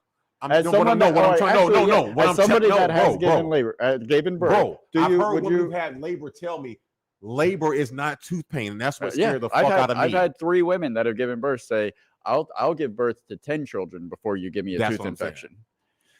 What'd you say, Annie? You got a vagina. I didn't have my babies the right way. I had babies out another way. Oh, okay. So I don't know about that pain, but I do. But listen, tooth pain is unbearable compared to, I don't know, because I never had a baby back. You want to know how somebody feels about you? You want to, for society, you want to know how somebody feels about you? Go talk to them when they got a toothache. So your number one is Castaway. That's Wilson. I mean, but just to be like, but there wasn't a single small person in that film. Well, the volleyball. No yellow ball. Yeah, the ball. It had no arms. It had no legs. Yeah, he freaked me out a little bit. He was like a Tyrannosaurus Rex. But Sorry, Angela. Yeah. No, but Castaway for me, because just the plane crash, surviving that, being alone on an island, like having to be resourceful on how to survive, like. I know there's people out there that have many resources on how to survive in life, but that is like something that I wouldn't wish on anybody. Like no food, no drinking water. To me, the scary part was for him having to go through that and survive. First off, traumatic experience. And be alone. Then you survive for years. No, it's worse. You come back and you can't even judge the one you love for moving on. And you see her happy. Oh, no, that's the fucking hurt. Judge somebody. If I no, was you know. gone for that But long, my point, that's what scared me for that film. Am I wrong, Dave? No, I mean, I'd still feel like you still love her. Yeah, of course, but I don't want that person. Especially if it's Helen Hunt. Case by case. With that being said, guys, let's check the comments for one last time tonight. And before you go to sleep, guess what? Pull out those wallets, and we don't identify. Pull out those purses, handbags, man bags, LGBTQ plus bags. Why don't you just contribute? Pass that tray around. Ice tray. Can I ask you something? Nope. Yeah. Do it. Where are you right now? I'm in between purgatory and heaven. Why do you want to keep going to the comments? Because I want people to understand that. Do you know we've done the same thing? Like the whole show, we do. All right, you're number 8. You know why I want to keep going to the comments? You know why? Because I'm going to tell you why. If we're not going to get paid the way we need to, well, there's no comments. There's no comments. Let me save you that. No, and it's my turn to do my number 1. No, okay, but I'm going to let you do it. The reason why I keep going to it is because guess what? If we're not going to get paid how we need to get paid yet. No, the reason why you keep going to it is because you didn't even remember that you did your number 1. And let's go to the comments. I know what my number 1 was. Annie, were you here? Stop. I'm trying to decide between you and Adeline in the cigarette. My number one is if you don't mind if I can. I do not. I've been holding the show down all night. My number one is Mr. Spritzer. Sorry. Survey says. My number one is Pee-wee's Big Adventure. There's your Large Marge. Hey, I told you that. Does he have to explain? I mean, okay. Well then, fine. Let me explain. Large Marge. I mean, solely. And by the way, Large Marge is somebody that is actually somebody that lived here in this. I've actually seen a person named Marge. Do you really need? You really need more than this. It looked like this.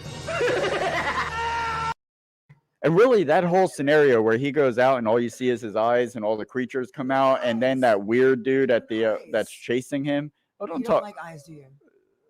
Well, yeah, he does. You didn't see that picture you posted to me 3 days ago? Yes, I did. did. That didn't fuck you out because it fucked. You didn't even like it. I didn't. It didn't fuck. It's worse than getting fucked up. It fucked her out. Right? Didn't that fuck you out? Yeah, it fucked me all the way out. Fucked me all the way out, inside and out. Versions of eye pictures you have. You're into eyes, huh? It's the window of the soul. People. So yeah, that I mean, and Tim Burton did Pee-wee's Big Adventure, but he also did. I'm sorry, what's the other one that people glorify him for? Yeah, Nightmare Before Christmas. He did not do Nightmare Before the Christmas. animation pixelation thing. The I don't think. No, she's right. It's the little. It's I'll check myself on that. Nightmare Before Christmas. It's a fucking like animation film he did, bro, before pixels and shit like Nightmare that. Before Christmas. I think you're right. I think David's wrong. It's like a bunch of like Nightmare Before Christmas was directed by Henry Selick. I didn't say that. I didn't say that. Tim. It's a very Tim Burton-esque film because he produced it and he had a lot to do with it. What is the other one? I got you. Don't worry about it.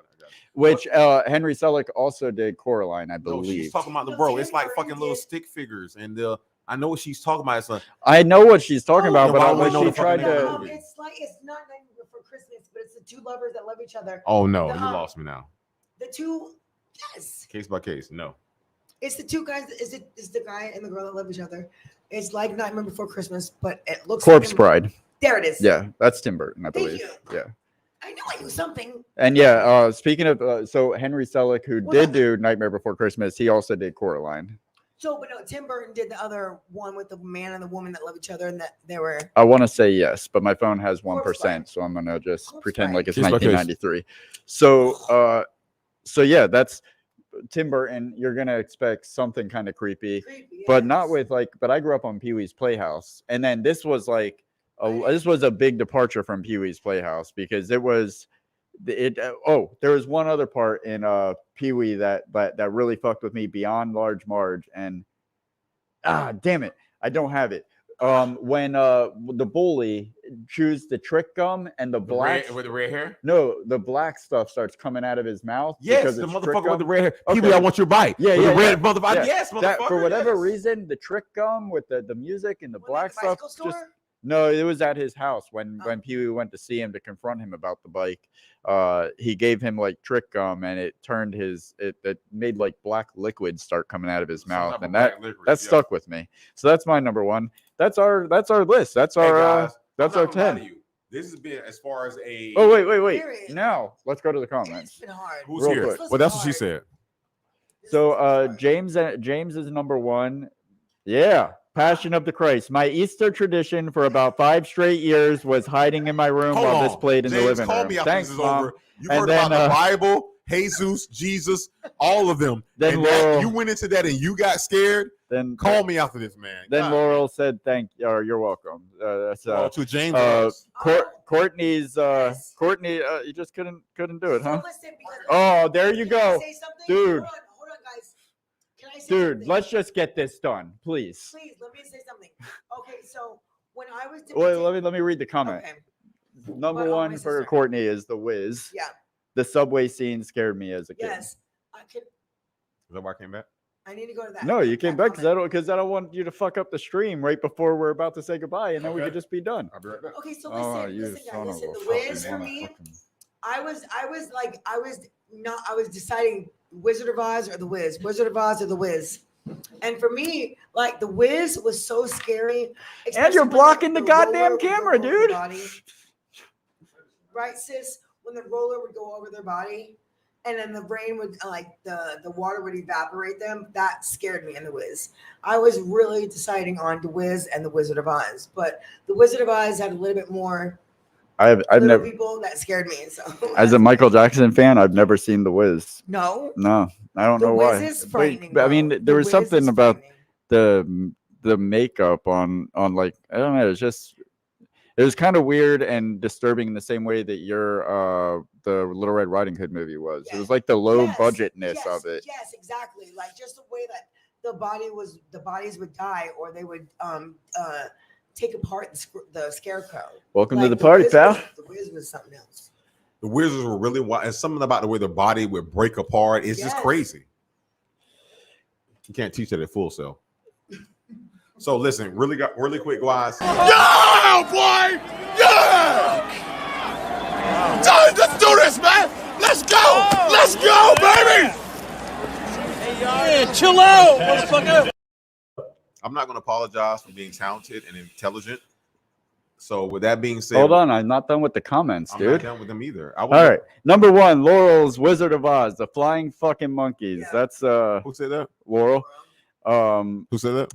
Madrid's number 1 is Jurassic Park. Dinosaurs kill humans during a blackout. Man, yeah, that's solid. You can't argue with that. Oh, no, hold on. I need to know who's running the Madrid's account. So you're scaring Angela. Stop. Angela's done. And yeah, there's James MCD with the "Don't Look Up" comment. All right, so that's you don't want to read his comment? I already did. But you weren't here. I left for 2 seconds. You were physically here, but obviously you were mentally somewhere else because I did read that comment. We had like a 7-minute conversation. I'll allow that.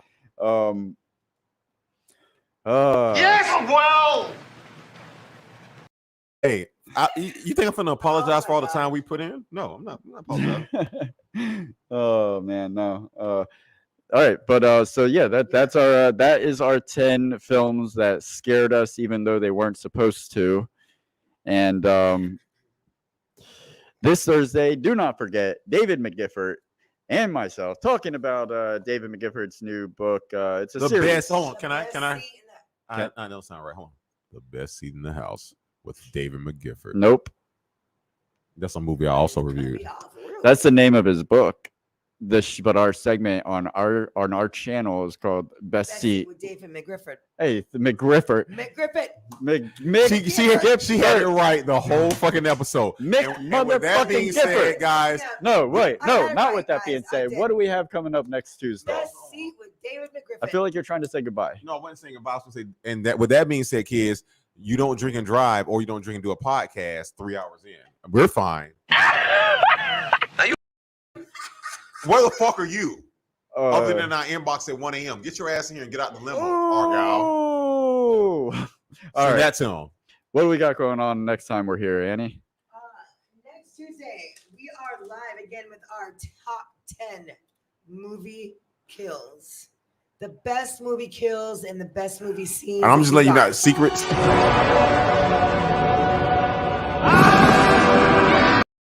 I'm gonna go give my number 1. No, I'm gonna give my honorable mention for real quick. Best secret movie kill: Joe Clark with that abortion with that girl from Lean on Me. Not secret movie kills. Are we gonna do this again next week? No, I'm just getting it out now, so I don't do it next week. No, you know he got that girl pregnant. In what movie? Lean on Me. Joe Clark got who pregnant? For them Tasha? kids. No, he knows what I'm talking about. Tasha, what's her name? You never need any. You come to me. Mr. Clark don't play. Guys, one more time before we. Sorry, King Connections. Mr. Clark don't play. The mama in Dahmer. Now get the fuck out of here, fucker. No, seriously. The mama in Dahmer. Mama or the cousin, the girl that plays Mr. Clark don't play. Oh yeah, I thought that was her. No, it is. You can't think that. Let me think that. Okay. Well, I mean, probably you can, but not public. I mean, it's the world we live in. It's after 6. You can do what you want. Before we say goodbye, if you have not subscribed YouTube, to this channel, Instagram, Facebook, Twitter, Patreon, all that, just YouTube. You can find us on all those other places, but right here is where it counts. This is the place that pays us. So YouTube, make sure you're subscribed. Make sure you hit the bell. That little bell needs to be fucking highlighted so that when we do this every Tuesday, you get a little reminder on your phone, and all you have to do is click it, and bam, here we are. And you know what I want to say before we go? I'm gonna be I only got like 3 more minutes of humbleness in me, so I'm going to take 30 seconds of that and be super humble. We put in a lot of work on this show. Mr. Edward Scissorhands has a family. He works independently. She's working very hard to raise her daughter. I'm working very hard to put my daughter through college. Listen, guys, we have regular fake fucking jobs. But unlike everybody else, when we leave those fake fucking jobs and we're tired and we're going to bed and we just want to chill, we prep for this show, and we've been doing it for 2 years, and we do it hard, and we put in our real research, and we actually talk to people who've been in movies, and we actually make movies. And I should be in front of the camera, he should be behind the camera, and we're great at what we do, and she's awesome. So with that being said, subscribe, and if you don't subscribe, just fucking give us some fucking money. Here's the church plate. Dave, take us away. I want my motherfucking money here. All right, guys. Thank you. Annie, do you have any parting words you want to say before we say goodbye? I just love you guys, and come check us out on our channel. Hit that bell, subscribe. Smash that button. Smash that bell button to get notified for our next. And Annie, where can they get that color shade of lipstick from online? That crunchy lipstick. We love that. We love that tattoo on your left hand. Camera left. See, she's learning. And with that being said, guys, that's the fucking live show. Durden, Annie, Royal, we dare you not to do hugs. See you soon, kids. Bye.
Thank you, sir. No, I'm serious. I don't know how you even went to drink. Those were great fucking cuts, man. Like, it's like sometimes you hung around me so much, you know what I'm gonna say when it cut me off, and you're like, real quick, damn. I'm like, okay, don't shut me up.